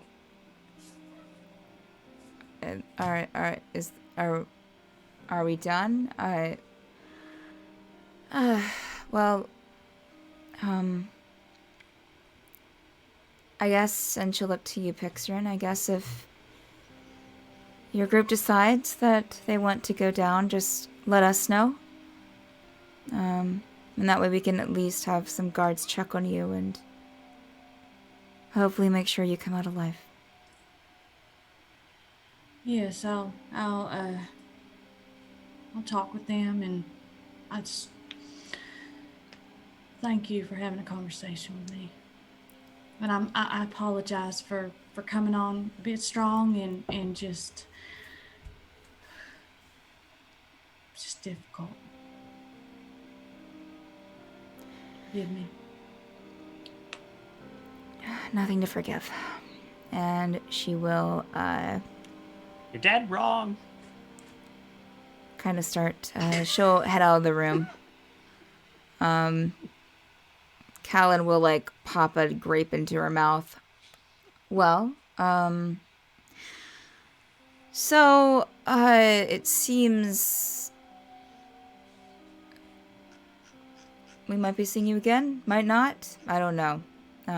But feel free to take some more food with you or eat some more, or I don't know. Yeah, I'll tell you what, I will let the guard know that you are friends, and whenever you need some food, you can come back. There's always something here, no matter the time. You can eat that? We all keep weird eating I'm schedules. just gonna start snickering. Calen will smile. I'm sensitive. You're an interesting one. All right, well, Cheeky little thing. is there anything else that I can Say it for flirting. help you with?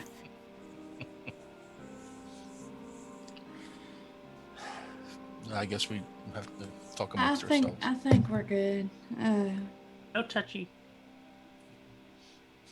Where's your bathroom? Oh, it's right through there. And with that, we'll take our bio break.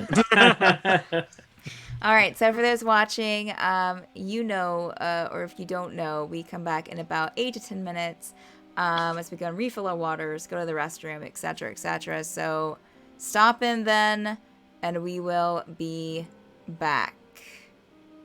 All right. Mics are muted.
Now we're good to go. Okay, And boy, welcome did back. You guys miss out. Wow, yeah, sorry about that, y'all, because I had music playing. I guess I could have just paused my music and kept the mic. Anyways, it's a learning process. So welcome back. So yeah, we left off where Calen was just kind of like, well, you can come in. Said that you could come in to get some food whenever.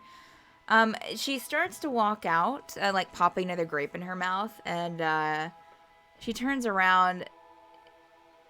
Follow me. Do you guys have a place to stay tonight?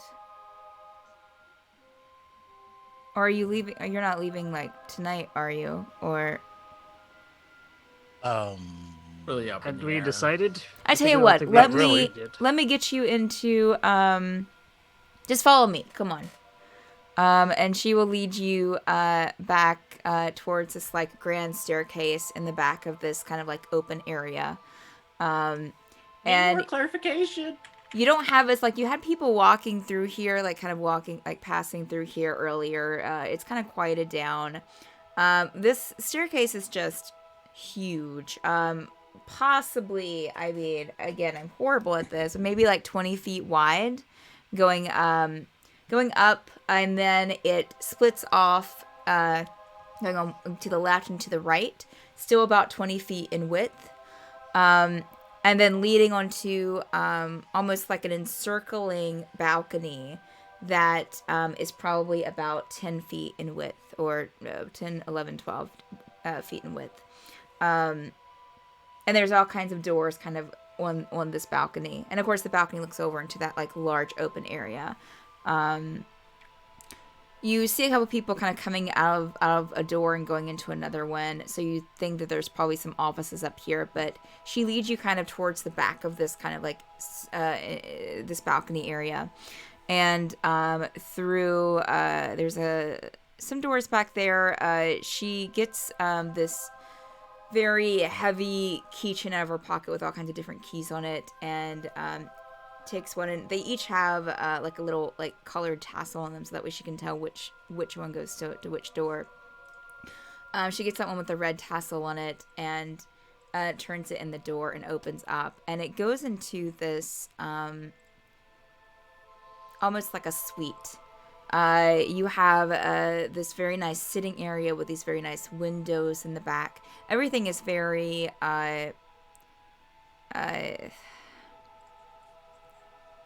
I guess, elegantly decorated.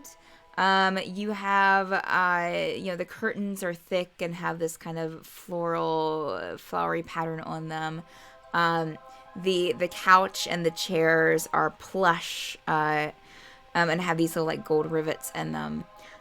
There's a few bookshelves in this room, along with end tables and a small cart with drinks, already prepared, some pitchers of water. There are some doors leading off to both sides, and also a balcony outside the window that you can get to through, it looks like maybe double doors there. This is our suite. We stay on the other end, actually, but this is for guests that we have. No one's visiting us currently except, well, I guess you. So you can use this room to chat in, or stay here tonight. Probably be open to you for a couple of days if you need it. So, a couple of nights, I mean. If you're willing. If you don't want it, then don't feel. You can just let me know, and I will put a close on it. But it's, you can tell she's kind of like awkward with like presenting you this. It's yours if you want it. Thank you for facilitating this meeting. Thank you. Most kind. If you need anything, there are, and you would have saw the guards kind of positioned on those doors on the other end of the balcony, which is where she motioned is where the councilwomen stay. You can just talk to one of those guards, and they'll be sure to get something for you. Oh, and there's a on the door, like on the wall by the door leading into the room from the hallway. There's a bell on the wall that kind of has a little kind of string that goes up into the ceiling. If you need anything, just ring this bell. If you don't need anything important, but if you need any water, drink refills, or if you're wanting some food from downstairs and don't want to go and get it, just ring one of those, and we have a porter that will come and help you out. Or I don't know, ask them a question about the I don't know what you might want to know, but feel free. There aren't, and she counts. There aren't 6 bedrooms, but there are 4. So I'm sure that, and there are couches. I can bring up extra pillows probably if you need them. Anyways, I'm gonna go and do things. Enjoy. Thank you. She kind of gives like an awkward bow and heads out. It kind of like closes the doors behind her. Pyxrin's gonna turn to everybody and pretty much relay everything that they talked about. Okay. And I'm just gonna go pull the string. Jurble will try to stop him. What? So Zephyr actually pulls the string, or does? Yeah. Okay. Jurble's gonna try to stop him. Okay, we'll make. Okay, fine. Jurble, make a dexterity check for me to see if you can jump in the way soon enough to. The inspiration die worth? I mean, sure, if you want to. No. It was an 11. Okay, all right. I guess make a strength check, Zephyr. Not a contested dex. You can make a contested dex. Yeah, that's better. Great, I rolled a 17. Okay. Yeah, so Zephyr, as you're walking towards the rope with the bell, you see Jurble kind of reach out to try, but you're able to kind of just sidestep it and just like expertly just walk around it and pull the rope. It's probably like 5 minutes. And you'll hear it on the double doors. Here for service? Jurble will gesture towards Zephyr. Go get the door.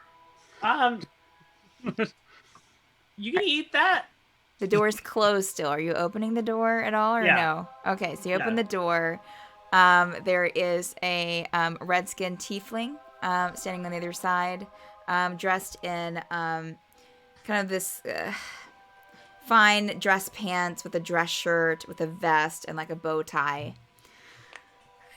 Is there anything I can do for you? Are you gonna eat that? I don't. And he kind of looks to the rest of you, confused. I tried to stop him from pulling the What string. normally goes inside? I think he wants more food, even though he wants food. Oh, I will bring up a cart of food then. Negative side effects. Nothing that's poisoned then? I don't know. He drank 5 glasses of wine. Negative I'm really side not effects. sure. Okay, Oh, he wants more wine. Don't ignore him. Right. I will bring up some food and no wine. Negative side effects. All right. Thank you. I'll Yes. just close. If Slowly there's close. anything else, I'll be right back. And Do you ever feel the need to conquer lands? Thank you. You'll see him kind of scurrying down the hallway as the door slowly closes. Zephyr looks at Jurble. Rude.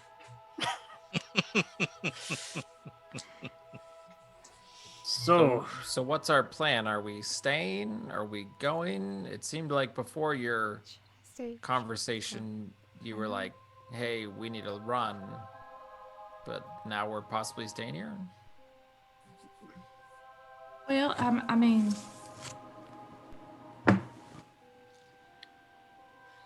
since we're here, I figured it might be a good idea to talk about it with you guys, and it's just kind of,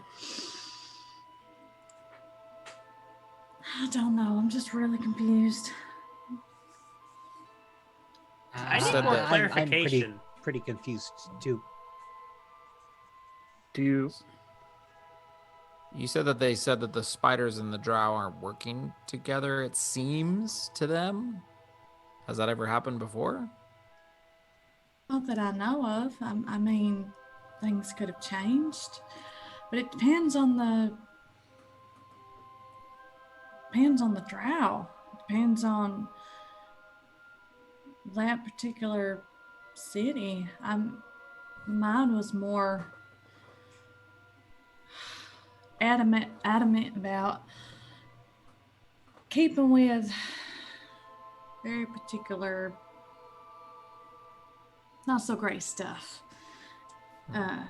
More about the rules and the laws and Loth and just being dead set on raiding and destroying and just doing whatever they can to, war. So I mean that's all I knew until I really didn't. But I have no idea. This is very strange because usually spiders and the drow, especially if they're a particular kind, I mean they'd be working together, but them not working together is really weird. Oh, I grew up in a small village, so you're saying these spiders aren't like the pets? They're just a different group, and sometimes they work together?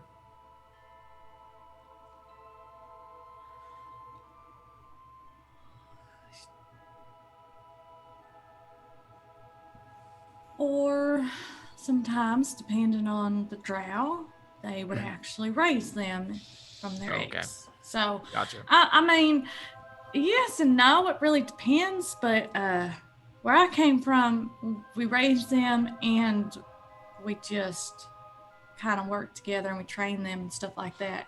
But it seems that it's two different groups doing two different things. They mentioned easily manipulated. They make a good point there. They mentioned that the spiders were blue and seemed to phase. Are you familiar? Do war spiders normally phase in and out of things? Because not that I know of, and if it's that, then damn, I'd want some of those, to be honest. Because just like I wish. I don't know. This is just something that I don't know. Since we're dealing with a sickness, and he'll kind of hold aside, and this was weird poison. I mean, Criven said that he thinks it comes from a different plane. And like something from another place, bleeding into everything else. Yeah, and we told Aurelius that, and he kind of freaked out about it. And then I don't know. I just when things seem to phase, they phase to somewhere else. You think the planes are bleeding into each other, or someone's sending in these spiders, and maybe these spiders are what causes. Maybe that's where the venom, this Shiga. I don't know. I'm just. I don't know. She's not gonna blame us if we leave. She's not gonna. But I mean, we know this is somehow involved with the Shiga just because of this sickness, right? And I mean, that's technically our mission, is to research them and stop. I don't. That's why I'm bringing it to everybody. I'm not going to make this decision myself. So. You know the possible nature of it more than I do. So it's not that it rests entirely on you, but rather I trust you to know which is probably a better choice.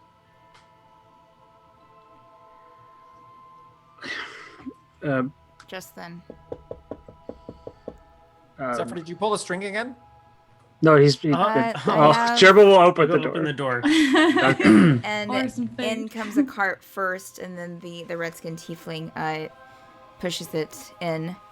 Here, I tried to get a variety of things.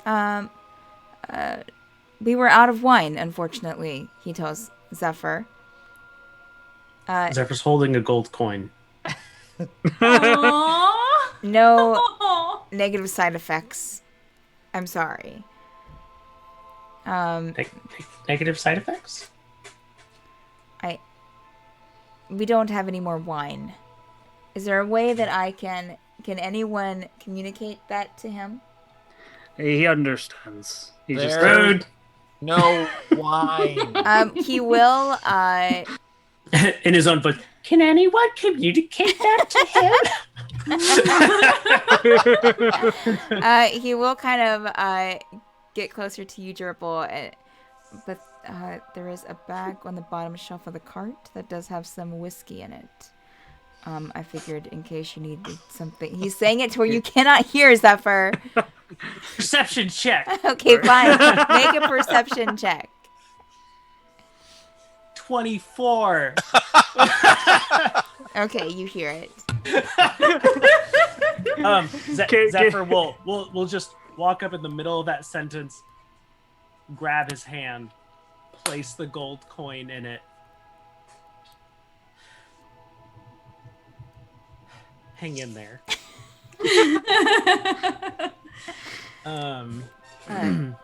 And then while reaching under the cart for the bag, comes up. I could go either way.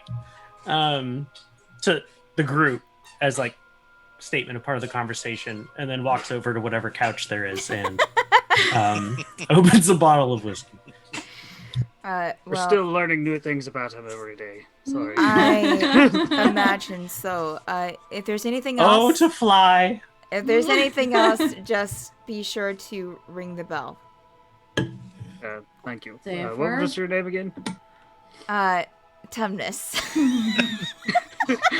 Well, thank you, Mr. Tumnus. More of that. Yes, of course. There's always someone. Someone will help you out, no matter what time it is. If you just. All right. Well. Good night. I'll see you in the morning. Oh, would you like to schedule breakfast in the morning? That's okay. Okay. Well. We'll ring the bell. It will be available downstairs as well if you prefer to leave the room, or you can stay in. Also, if you need any ice, if you need any extra anything in the room, we'll be sure to provide that. We also offer suggestions for, any evening entertainment you might need, as well as any other services that you might want to inquire about. I need more clarification. Thank you, Mr. Thomas, and I'll just kind of do we need? And as you're getting him out, does he really need more clarification? I can bring. Fine. He's fine. I can We'll bring ring the pamphlets bell. up. Oh no, Thank you that's all so right. much, Thank Mr. you, Thomas. thank you so much. You're wonderful. Good night. Thank you. Good night. And he With a J. go down the Bye. hallway. Say hey for us. Oh, he talks a lot. Zephyr, drink that faster. Maybe it'll knock you out. Oh gosh. Bad influence. Constitution saving throw, Zephyr.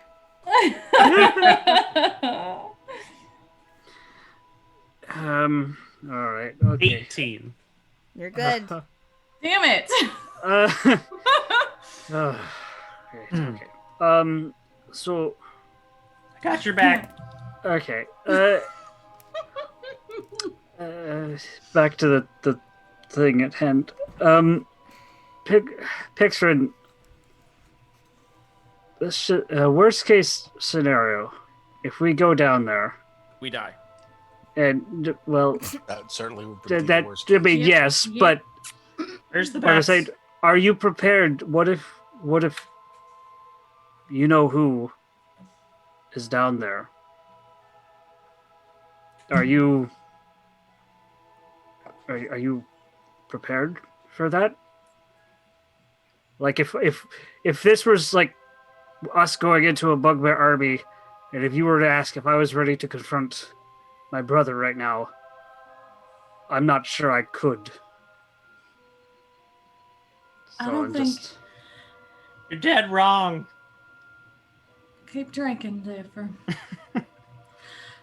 I don't think anybody's ever going to be prepared for anything. We were never prepared. I mean, you ever get tired of running?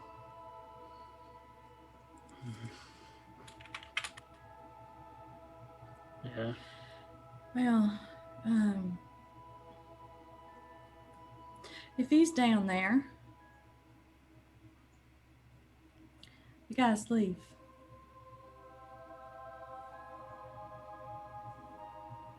I'm ready for your test. Sweetheart, I'm not sure that you quite understand.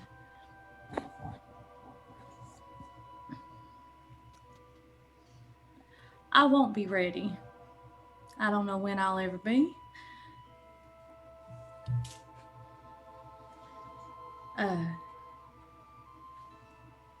But I would rather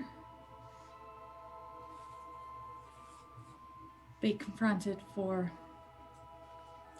She's shifting her feet as she's talking because she's like super uncomfortable and she's just she's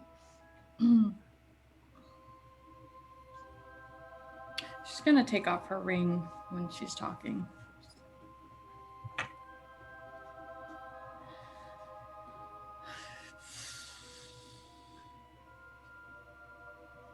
So everyone sees Pyxrin change from her tiefling form to her drow form. Aris? Yes, that's his name? Yes. I Keep heard you want to drinking. marry my sister. Rude. Wait, what? Did that? Like, Did one of us say I'm ready that? for Did your he get that from test. us? He's like pantomiming as if he was talking to Varys.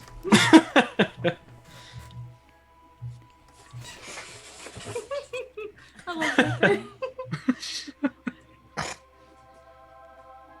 I don't expect y'all to stay. Oh, God damn it. This is why it took me a long time to want to make any friends, because y'all motherfuckers make me care too much. Scared to lose y'all. I would rather you guys leave if I get caught and don't come back. But I can't control you guys, so this is why,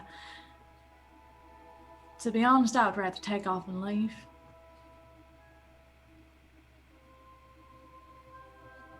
But as a whole, if y'all are wanting to help, they'll accept our help. Maybe I might be able to talk with them and try to reason with them a little bit better, but all I can do is try, but I would have to use, well, I mean, it's just kind of Hand motions.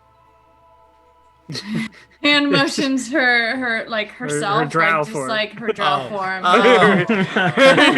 I would have to use my actual form, so it's not like it'll be a secret really anymore to people here. So Oh.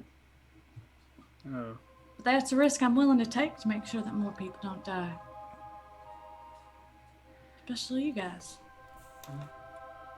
Well, I think you could probably keep your secret until we're down there, at least. I mean, we could still limit the amount of people who know. Well, that's true. I could always take it on and put it back on, or Mm. off and on, turn it off and on again. Mm-hmm. That fixes a lot of problems. Kind of just like leave my way. I mean, I've done I that don't know what to say. before. I mean, if we want to leave and head towards Baryn, find Z, find this. Oh man, I already forgot his name. The mage we are looking for to solve this, who might know the key to the sickness. I mean, I think that's worthwhile, but you know. I don't want to risk you dying here without being able to find that answer for you.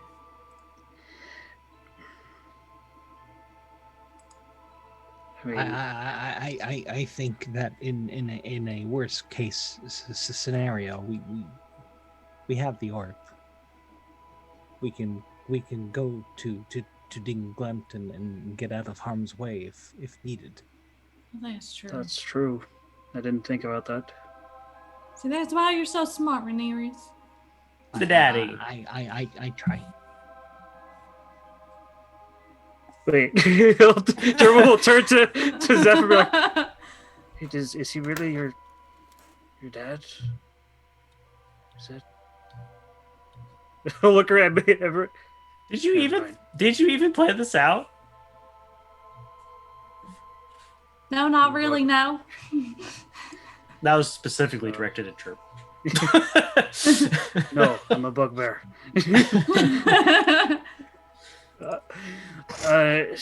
Okay. Well, Teagan, what do you think? I mean, we just found out you have family here. Yeah, what's up with that? Well, they're looking to escape the ruins of Baryn, so this would be the next logical place, I guess. Well, I mean, they tried Bornheim and saw the bugbears, or heard of the bugbears, so they moved here. I'm not happy about it, but it's better here than other places.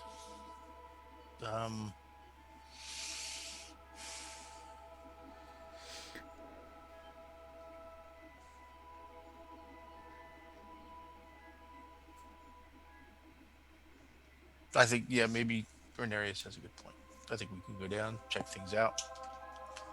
Things get dicey. We can reset. And hopefully find a fast way to get back here. I mean, hopefully they can send us back. We know he can send us back to Bornheim, or near Bornheim. Well, that time they were trying to get us to Baryn, and then we ended up in Bornheim. So, but that might be good. Now, mildly question, and Jurble will pull out the orb, since he had the orb. Since I am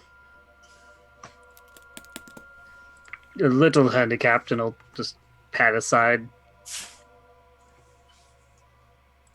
Should someone else carry this?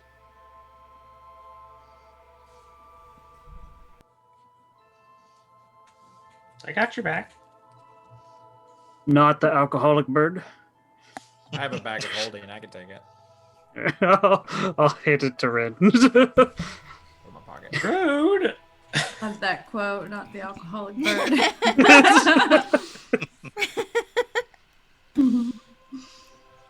I mean, That's true. Does the orb have a special name? I think it was just the orb. Yeah, he didn't give you a I'll special edit name and for call it. The orb. You can find the art card on Patreon/Madbird. La orb. What time is it? Probably like I know that he said good like have a good night like earlier, but like it's probably only like evening, just becoming evening now. Y'all want to start tonight or in the morning? I mean, I can go either way. they gave us these nice rooms. I mean, This would be really sad if, ironically, they attack and kill the whole town tonight. That would. That's actually what Pyxrin was thinking. It's what, like 2 o'clock? Like, No, it's not 2:00. It's like she just said I the just said evening. I said it's early Early. evening. oh, okay. I mean, I mean, we've already had a. Daylight savings, it's hard to track. It's messing up. We the still don't know games, what too. day it is. It's probably getting like 5:30-ish, almost 6:00.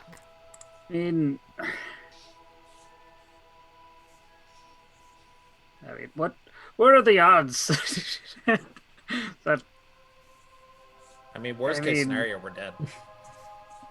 that's? I mean, even if they do attack, I mean, we're in the floating part. Although, Let's try not to bloodshed, but you know, defend yourself. I forget, we were with Renarius when he was talking with the mage last week, right? Or did he go off by himself to go talk to the mage about the floating stuff? I think I didn't go inside the tent, did I? No, I don't think so. No. You got- I'm just trying to remember if we said Caught we the went. guy coming into the next shift. Yeah, Yeah. I think everyone Yeah. was within earshot. Okay. Yeah. Because Jurble's just kind of thinking, I mean, unless mages randomly disappear and the city starts falling again, but Just like What are the odds? Do of you that know- twice Dare. for Don't us, you okay? I dare. just love your optimism, Jurble. I'm not the one who keeps saying worst case scenario we die. Worst case scenario, we die. It's true. I'm just Thank you. I'm just thinking out loud. I just remembered that we don't know. No one knows why those mages disappeared. I mean, you could also die from your sickness tonight. Worst case scenario. I mean, yes. I Which like is why I Listing all gave. the odds. I mean, that's why I gave you the orb, right? I mean, I mean, I could go tonight because it would really be terrible if we slept on it and they invaded. okay, let's go to. I mean, What are we gonna do about Zephyr though? He seems fine. Has he finished that yet? Yes. he drank a whole thing of whiskey. I mean, no one said it was Five. full. It was full. He said it was a full bag. No, he didn't finish the whole And he thing. did Just half, drink just it. about half of it. I Just half of it. I'm like a drunk Zephyr in the cave. Make another just like, Constitution saving throw, Zephyr. I'd like to point out that Zephyr isn't drunk yet. Yeah, Well, I know, but it's just funny. Speak like- after I this said- roll. Yet? yeah. 23. Okay, all right. Ah. Yeah, Son of a he's bitch, still doing so good. damn. He's still doing good. Hey, that bird can hold its alcohol. Negative side effects. Apparently not yet, though. I should take him out drinking. Where's the bets? See how long it takes for him to actually get smashed. Zephyr's such a bad influence. Easily manipulated. Oh. So go tonight and see what happens. Sure. All right, let's do it. Well, let's real quick. We all remember how the orb works. We all Insert our put our pendants keys in and together. turn it together. Go to northern. Okay. They Just missed making it. sure So we do know not- that now. do not move from the main group, please. Okay, so just catch your DM up on what's happening right now. So what are y'all, Split the what are y'all party. doing? We're all going. Gerble's gonna the go caves. off to To the mines. Bornheim. Teagan's gonna go to Baird. You know? Yeah. We're Wait. going to the underground. No, We're no, gonna- not really. No, we're going. We're confused. I guess we're gonna go find Calen and say, Okay. "Hey, we're gonna go to the mines and investigate Okay. All right. Okay. now." With a drunk heart. Meow. How are you Semi-drunk. finding Calen? Yelling down the hallways. No, God! Zipper, ring that bell. Oh, great! That's a great idea, actually. Okay. Way better than yelling in the halls. About 4 minutes after the bell has been rung, it's me, Tumnus. Did you need something? This is Calen in Osbergen.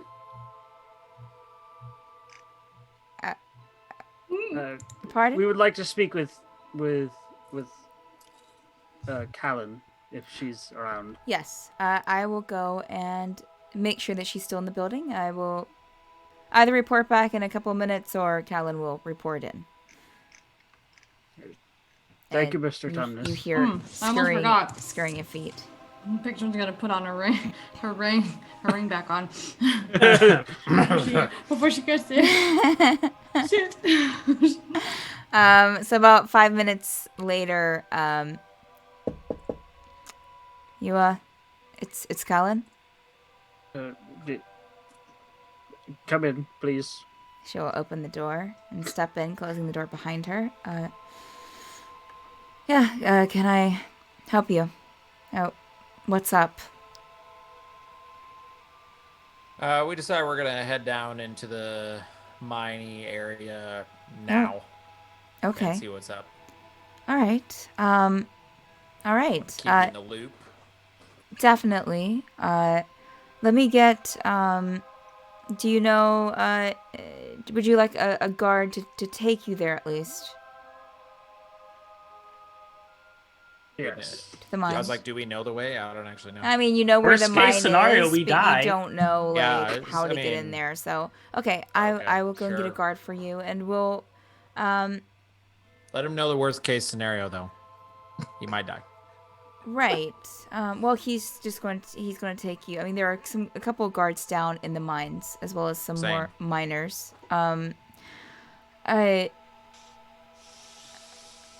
Is there a certain time that you want our guards to be aware that if this much time passes, that we should send out someone to look for you?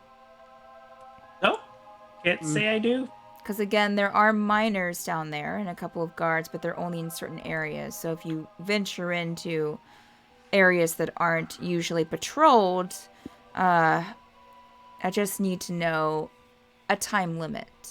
Do you have an idea of how long it would take to walk to where kind of their land starts? Well, we've boarded off those areas. You can go through the boards, but usually going to the tunnels where we usually interact, where they'd usually interact with them, maybe about, once you get down there, maybe 20 minutes in.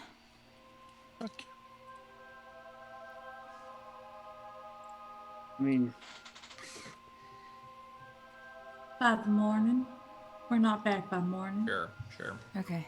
All right. I was going to say 21 minutes, but morning works. All right. 21. Noted that. Oddly specific. Okay. We ran internally freaking out until it hits 21 minutes and it's like, ah! So we'll say 6 a.m. tomorrow morning. We'll send someone in if you have not reported back to, if the guards haven't seen you exit, we'll say.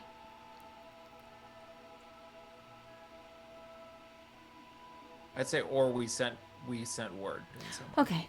All right. I'm gonna get a guard for you. They can meet you outside of this building. So you'll have a guard waiting there for you to escort you. Sounds good. All right.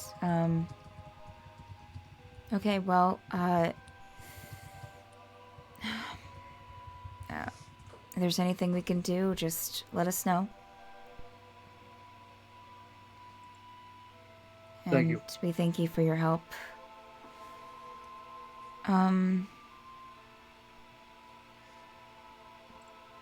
Yes, okay. And she will see herself out. So y'all are leaving immediately and going out of the building? Is there anything you'd like to do before you leave? I mean, Jurble will probably eat on some of the food that Mr. Thomas brought in. Okay. Might as well, just carbo load. Okay. Going to cast water breathing as a ritual on all of us. Okay. Ooh. What does that do? Helps you breathe Dissolve underwater? Oh, Real water complicated. breathing. I thought you said water weaving. Oh. And I was like, I got that there, bitch. No. I want to water weave. All right. Are we expecting water? Sure. Okay, kids. My last trip to Dimglen didn't go so well. How so? Them glimpsed home. Oh, because the water got it with you. Yeah, that was. Okay. Pyxrin would want to ask if there was a way to. If somebody in the place had a pair of platinum rings Okay. All right. We'll to say sell. that on your way out, you would ask one of the guards about that. Or we'll say that you'll see Emma kind of coming out of the room where they had the food before. Platinum rings? Let me go up and see. And she'll kind of go hurry up the steps. And it's maybe about 15 minutes later, she hurries back down and taking like a couple of steps at a time in some points. I was able to grab a couple for you. And she hands you a couple platinum rings. Oh, thank you. You're welcome.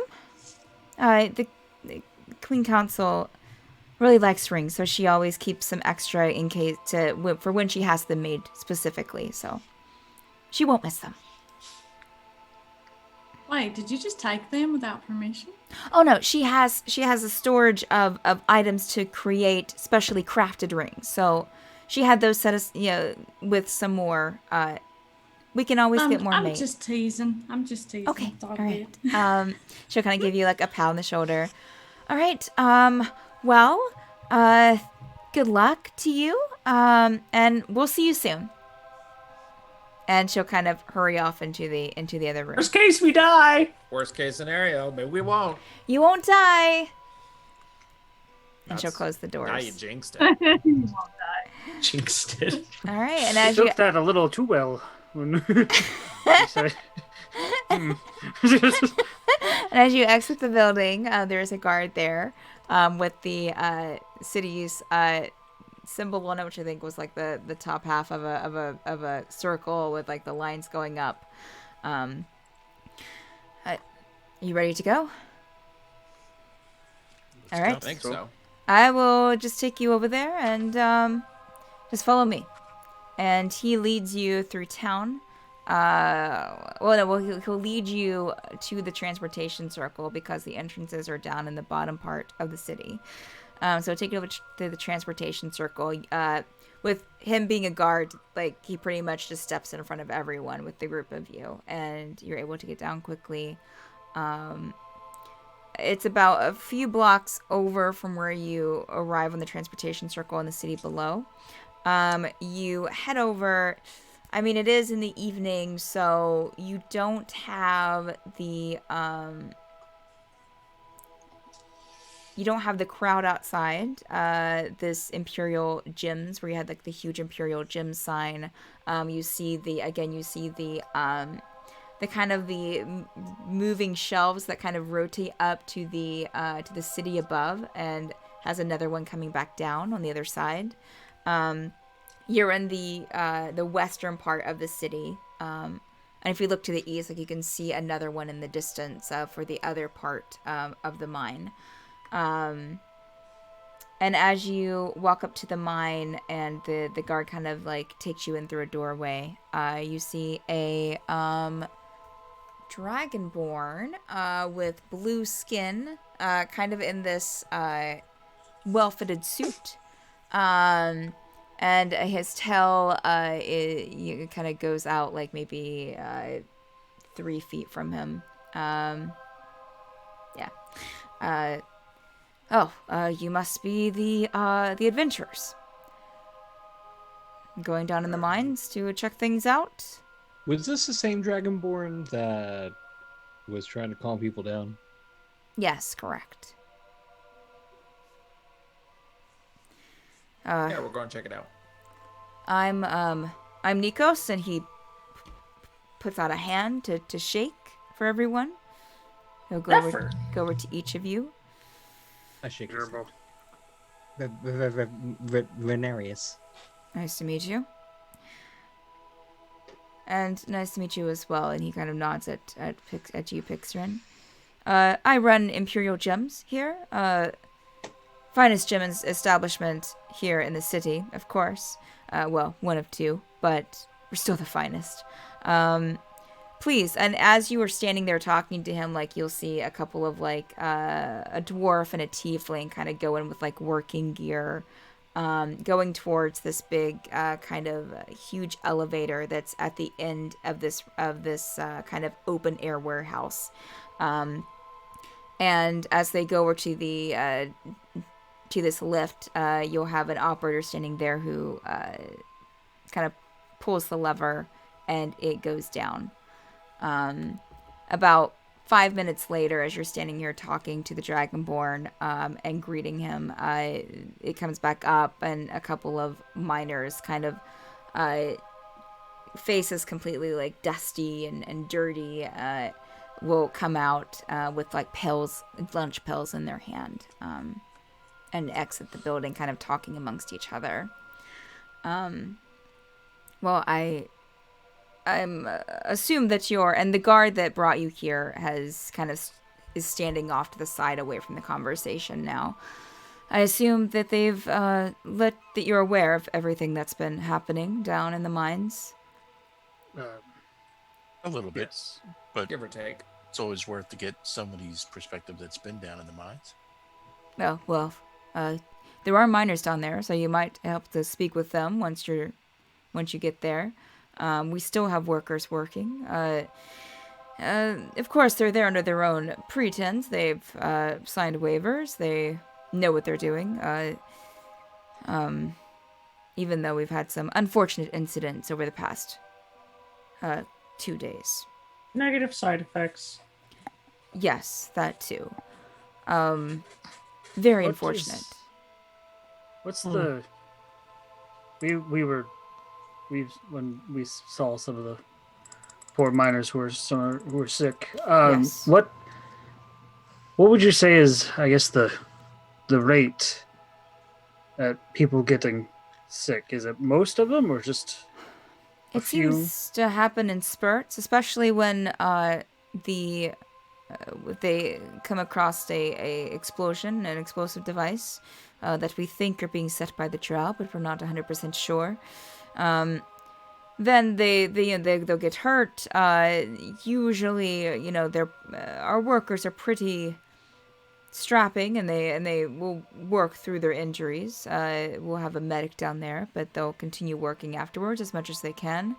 And then within hours, it seems like things set in, or even less than hours.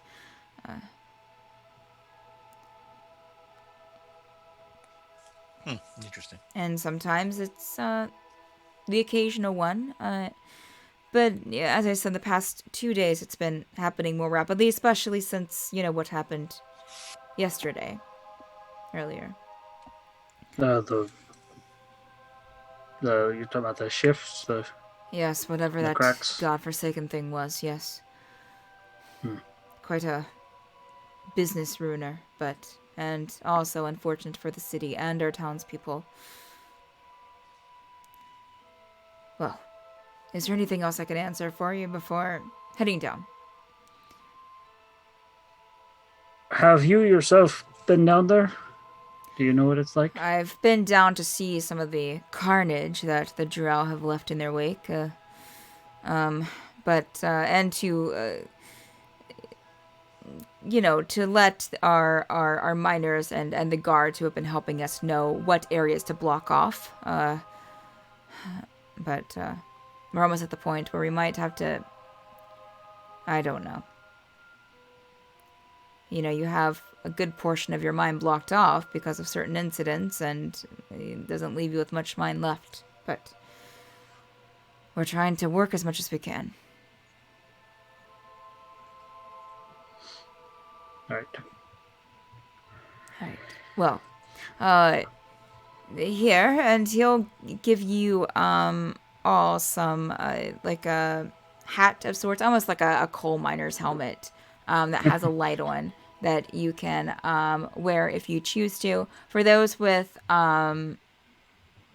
like for Pyxrin with her horns, he would offer more of kind of a strap variety that has a strap that goes across your head, that has a small lantern on it.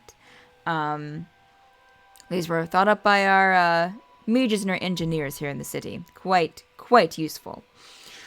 Yeah. If anything happens, as there are guards down there, be sure to let them know, and feel free to speak to the workers. They are used to people coming by now, but that being said, they are used to people coming by and questioning. So you might get some people willing to talk, and you might get others who just want to get their job done for the day.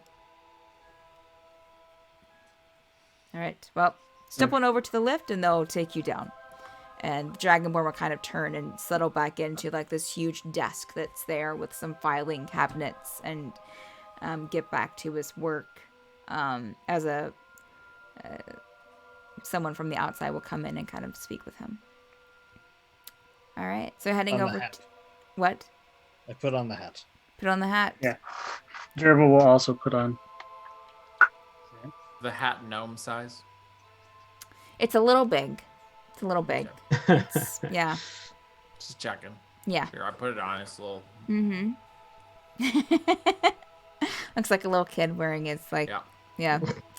All right, so y'all head over to the lift. There is a dwarven lift operator standing there who will kind of pull the lever and just kind of stand there as the lift slowly descends. In Dwarvish, I ask him if my hat looks weird. In Dwarvish, he replies, yes.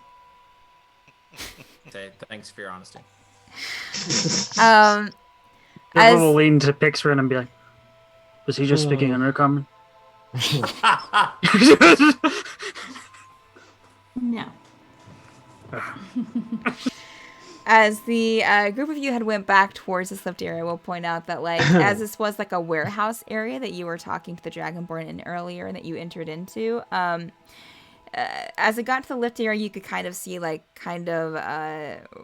the rock surface on the ground. And as you're descending into it, it's just this, like, this rock on all sides that kind of shifts between this dark obsidian color to a more brownish dirt color, and every once in a while you'll see like a little shimmer of blue or green, which would be a gemstone that's within the rock surface.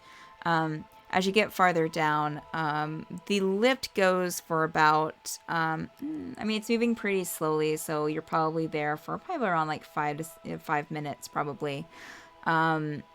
Until it, as you are continuing to descend, you see that it kind of opens up into this cavern that has been carefully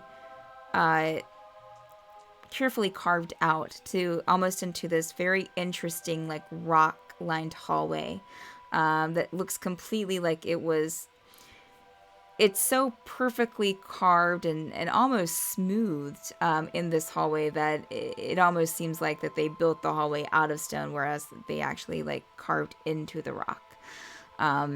The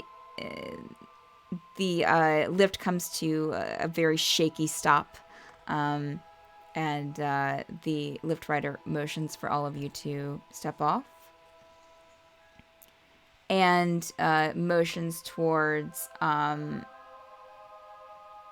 a guard standing off to the side. And we'll say in Dwarven, since he was spoken to in Dwarven, Just let the guard know when you're ready to leave. And we'll Thanks. push the lever and start ascending back up. He says he's not coming back for us. Rude. All right. So, as you step into this hallway, you can see that it kind of like verges.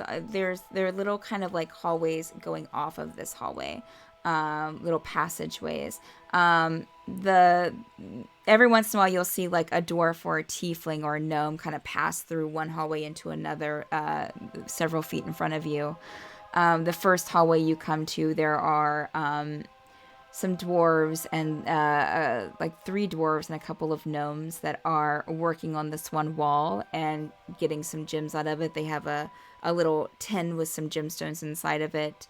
And they're just kind of like piecing through in this like other tray, piecing through some dirt to see if they can find any little pieces of gemstones, looking very intently at what they're working on. You are free to talk to any of these people if you want to. You pass a few hallways like this, with workers just diligently working. As you walk about, as you pass maybe about 3 of those passages on both sides, on your right, you see this little kind of room carved into the stone that you can walk into that has a couple of dwarves sitting at these wooden tables, and it almost seems like maybe a break room. And they have their lunch pails out and are eating an apple or sandwich. What you're telling me is there were gnomish size hats, but he just gave me a ring. Yes. Correct. Just confirming. Okay, just checking. Rude. Correct. And you notice that, Red, and you're just like, nah. Typical. Yeah. You see a couple of gnomes will pass by you and just kind of take a double look at your hat, like. All right. So are y'all continuing on? Is there anything do you want to strike up conversation with any of these people? Yeah. And you'll see a couple of guards. You would have passed a couple of guards too. You see one like patrolling the hallways, not like looking at the workers, but just making sure nothing is happening, you would assume. And then one was, you had the one that was standing by the lift, and you would see like another one like way down the hallway. I kind of lean into the group and say, so our goal is our main goal is to talk to the other people, right? We're not investigating the disease right now, right? I mean, I think we were just a little of both. I think we find out everything we can. Oh, okay. Oh, so let's note checking.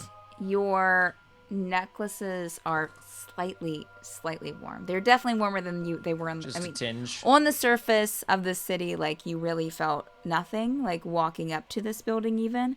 But as soon as you reach that bottom descension, especially you might not feel it if it's like if you have leather or like thick clothing under it, but if it's hitting your skin at all, you would feel a little bit warmer.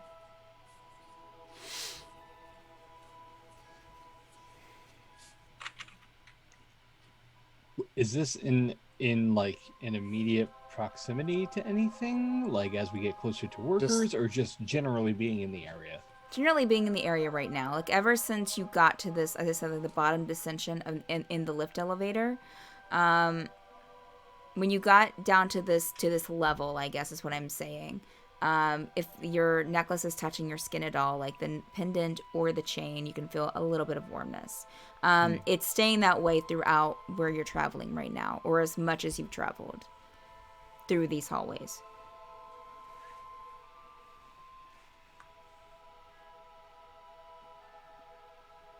And my theory is we push on and try and find the drow to talk to.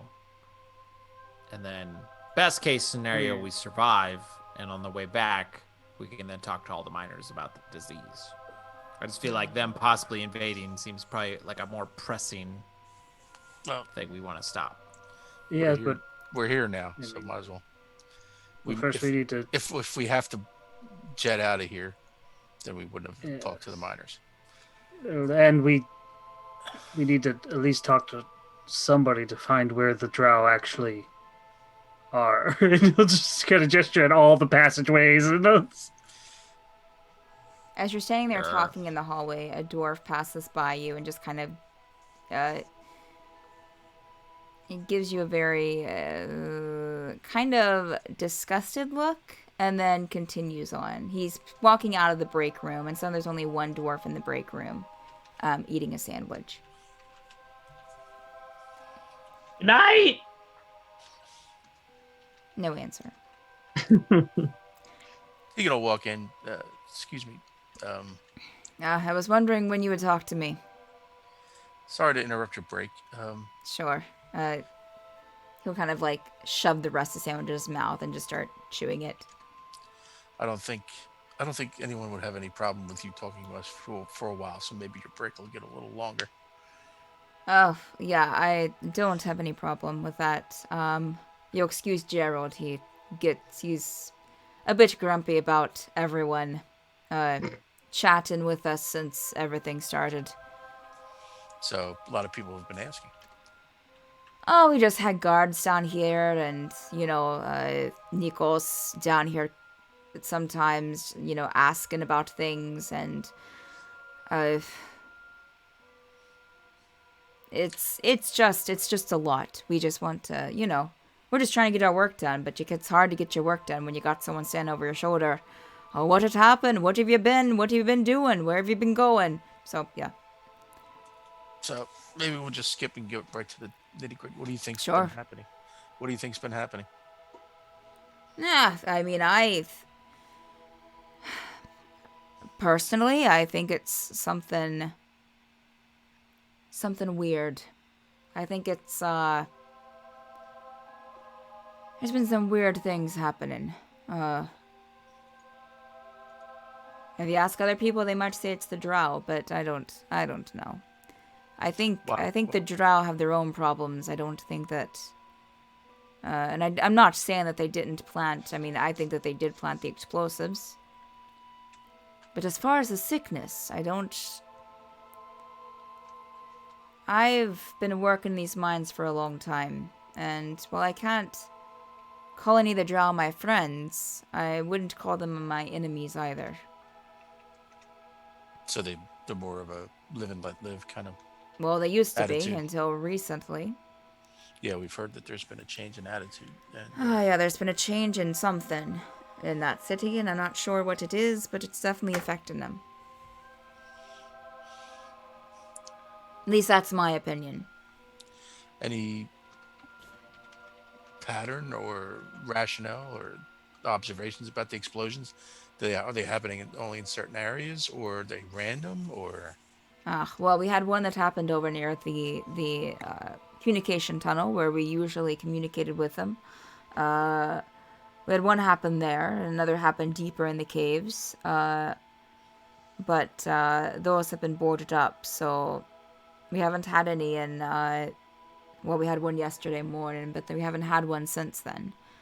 So, I don't know. I don't know if they recently placed them. I don't know. It's hard to say. I've known some good men who have been hurt and who are sick, and I don't know if they'll be able to return to work, and that makes me wonder about their families.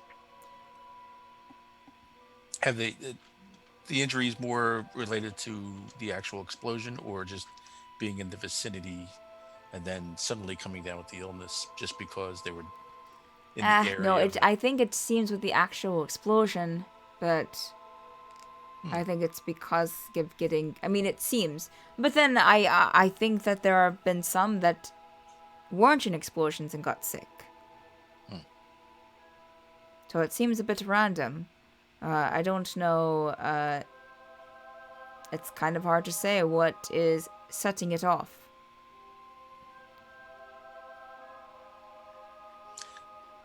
Now, this may be odd to you, but there was some mention of creatures down here. Have you experienced any odd creatures or Oh, things you're talking about the obsidian ones? Yes. I saw one at the end of a tunnel once, and I did not go down that tunnel again. Creepy things. But I do know a miner or two who have said they've been attacked by them. They seem to be very physical with their attacks. Very, fists, kicks. Not really using weapons, or at least not the ones that we've seen. But seem almost humanoid. About your height. But you can't, other than that they look like, that they have a body, you can't tell anything else about them. They're just, don't wear any clothes, don't have any distinguishing features. Interesting. I would imagine I can't seem to rationalize why these gems are worth a lot of money. I don't know why the company hasn't sent down help to get rid of these beasts. Oh, well, we have the guards here, but they're so elusive. They only show up at certain times. They're not around all the time.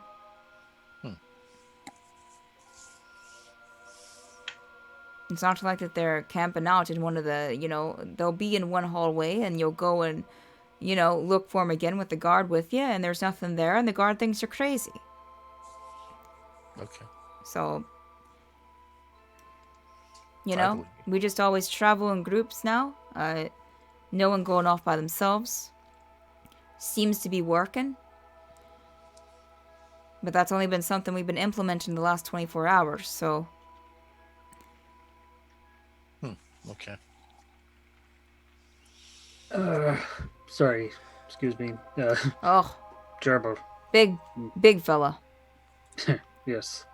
So aside from the obsidian creatures, have you seen? We heard there's these strange spiders around. Have you seen any spiders? Oh, now that I have dealt with, yes. Was working in one of the in one of the areas. Was it 2 days ago? Yeah, and I was working, minding my own business. Just before we started working in groups. We're just trying to get a couple of things finished up in this one area that we've been working in, and yeah, I kind of saw something move to the left, looked, and it was this like blue and white spider that I've never seen before in my life, and I got up, dropped all of my gems into the floor from my bin, and turned to yell for help. Turned back around and the spider was gone. We searched all of the other the areas around. Nothing. But then that's when we started going. We looked deeper into that area, and it kind of went on for a bit. And it wasn't. We had worked up to a certain point and hadn't really worked in this other area for quite a while. So we made our way back there to see if maybe the spider had scurried back there. And started hearing whispering. And it was like... almost like air. How can I explain it? Have you ever been on top of a mountain had the, the wind kind of blowing against you and kind of blowing into your ears, and it felt like your head was being filled with air? I can imagine such a thing. Yeah. Your ears pop a bit. Mm-hmm.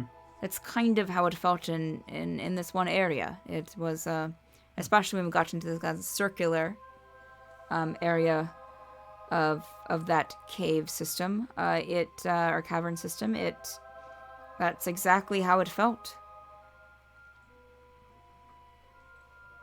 Felt as if the air was being sucked out of the room. Perhaps it was. And almost like a... you're gonna think I'm weird. but almost like a glitter in the air, like small pieces of gemstones floating around. Interesting. And we've seen some strange things, so Well, you might be just the people for the job then. Yeah. Where was that area? Is that still open, or is that closed off now too? It is closed off. But I mean, between you and closed off is like, they put boards up. I mean, you could easily take them down if you want to. But I'm not going to, because I can get fired. So. Yeah. But no, if you go, you go you're in the main hallway there. You go all the way to the end, and then take a right, and you get into another larger hallway, and that's a lot of that is blocked off. It's just opposite. Making that right is just opposite of where the communication tunnel is. Great. Which is blocked off too.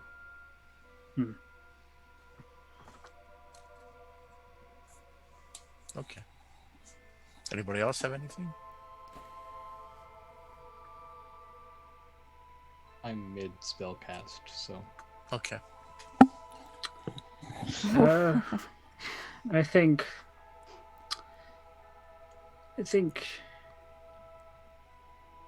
You'll see a yes, guard kind of enter the doorway then, and kind of look at the dwarf, and kind of give him kind of like this look of like. All right, Teagan will go. Hey, I'm just answering their questions. They're here on they're here We're to here on investigate. council business. Oh, council businesses. Let's see, they're important people. So, bye, Greg. Oh. I will hand the dwarf 5 gold pieces. I understand. Get out of here, Craig. Yeah. I understand time is money around here, and probably Thank you so much.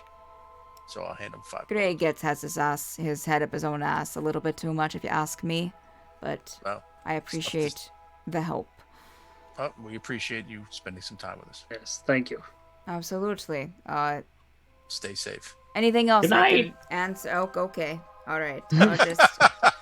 He'll start putting up his 10 and start exiting the room. Well, good luck. Shift will be over not too long from now, so it's been great. Have a good night. And he'll leave. All right, let's go get the Drow perspective. For the Drow perspective, we go to. Okay, so. While they were talking, I was casting Detect Magic. Do I detect magic in the room? In the now empty break room? Yes. The dwarf was actually a spider. No, you do not. You do not detect any magic in this. How far does that go? Or 30. 30 feet. And it lasts for 10 minutes. Okay. Yeah, just remember you have that up as you walk through. But as of right now, you don't detect any magic. No. Other than a slight magic coming from your lanterns. Lit So, arcane. Okay. Did I? So I heard that right. That the weird spider glitter ear popping place was go down cavern and is by the communications tunnel. He said that you make a right to go down into another long hallway, and that right is right on the other, is opposite the communications tunnel. So, in other words, I go down to the end of this hallway. There's a guard there. That'd be a good place to start. Okay. So y'all going to the guard too? Yeah, it's not Greg, is it? No, it's not Greg. Greg. Okay, good. No, it's a different guy. It's a different Greg. As we're kind of making our way over there, I'll kind of whisper to Teagan, Remind me, how did Gavin say the poison? He got sick, He broke the vial. and The gaseous went in through his ear. That's what he said. I don't know Because- what that would be like, but I imagine it'd probably be something like ears popping. Could be pressure change, but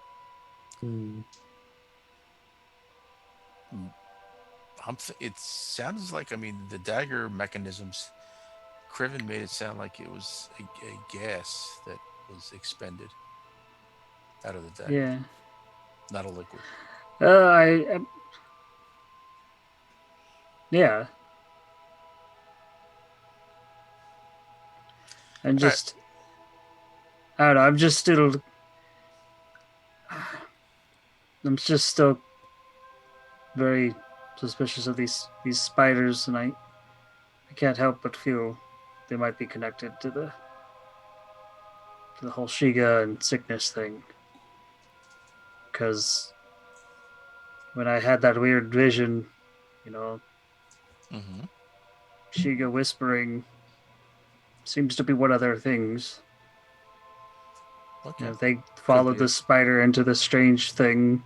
Common side effect, one causing the other, or who knows? Might be worth it just a check to see how these feel. The pendants. Just to get near it, see what happens. We'll pay attention to it, that's for sure. All right, let's. All right, so are you approaching this guard at the end of the hallway? I'll look to Ren. Do you want to try to? Does this guard take us to where the Drow are? He's standing in between, he's standing he's standing in the area where the dwarf said that you have to make a left or right. When you get to the end of that hallway, the area is open to your right, which is where he said leads to the weird room with the ear popping and that he saw the spider, or they thought the spider went down. To the left, as you're kind of approaching this guard, you'll see to the left, it kind of goes off into a smaller cavern that is actually boarded off. I'll approach the guard and say, if we needed to or would like to talk to a Drow down here, which way would we go? Why are you talking to Drows? To find out what they have experienced down here. And who are you? We have been asked by the council to look into this. How do I know you're not lying? How do we know you're not lying? And he points to the crest on his armor. I will say you guys do have a coin for the council. Yeah. Yeah. I'll present the Oh, token. touchy. But before they show the coin, I turn around and point it to the bedazzled thing on my back. He's pointing at this thing. Oh man. I love that you remembered. He's very proud of that Oh jacket. man. It's a great leather shop if you're ever there and you need it. It looks great. I know. Thank you. Okay, he looks at the coin. All right, well, this is the communication tunnel, and he motions to the cavern to your left. I guess you need it unboarded. If you could be so kind. Huh? Yes. So the guard will kind of go and kind of start kind of pulling off the boards. I'll help. It seems more they're just trying to keep people out of here than like trying to like block off things from getting through. It's like putting up caution tape. Wait, so which one is this? Is this the This is to the poppy left. ear This one is- or the? No, This is the communication. This is the Drow tunnel, okay. Yeah. not Okay, the spider tunnel. Yeah, the spider tunnel was Right. open. Cool, I mean, cool. yeah. Anyways, Well, spider. I will say, while the guard goes to like unblock it, Jurble will kind of walk over to the right tunnel Okay. to where it just feel how his pendant's feeling. How Just far are kinda you go a walking little bit- into the right tunnel? I would not go. I would still like keep the group in eye contact and. I got your Okay. Yeah, I wouldn't- back. You can start walking down that tunnel, Jurble, and keep them in contact and keep them you can still see them for a bit. The tunnel goes pretty not a long ways down, but it goes pretty far down. The length is pretty far, and then it starts kind of like it makes a kind of forks off into 3 different directions. So Okay, 4 different 3. Anyways, you I'll can kinda still stop there. see them if you stop there at the intersection.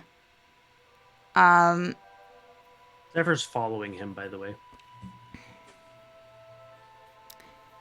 Okay, so Zephyr, so you hear this kind of Jurble, you hear this kind of like Zephyr's claws kind of scraping against the rock behind you, as Zephyr walks. Jurble, make a wisdom saving Does Zephyr throw. actually say that? Make a Oh, wisdom gosh. saving throw for me, Jurble. Oh. As you hear the guard at the other end of the hallway with your friends, kind of, and you hear the boards being broken off. Kind of thrown to the Inspiration is a side. D6, right? I think it might be a D8 at your level. Go and roll a D. Okay. Yeah, do a D8 for me. Cool.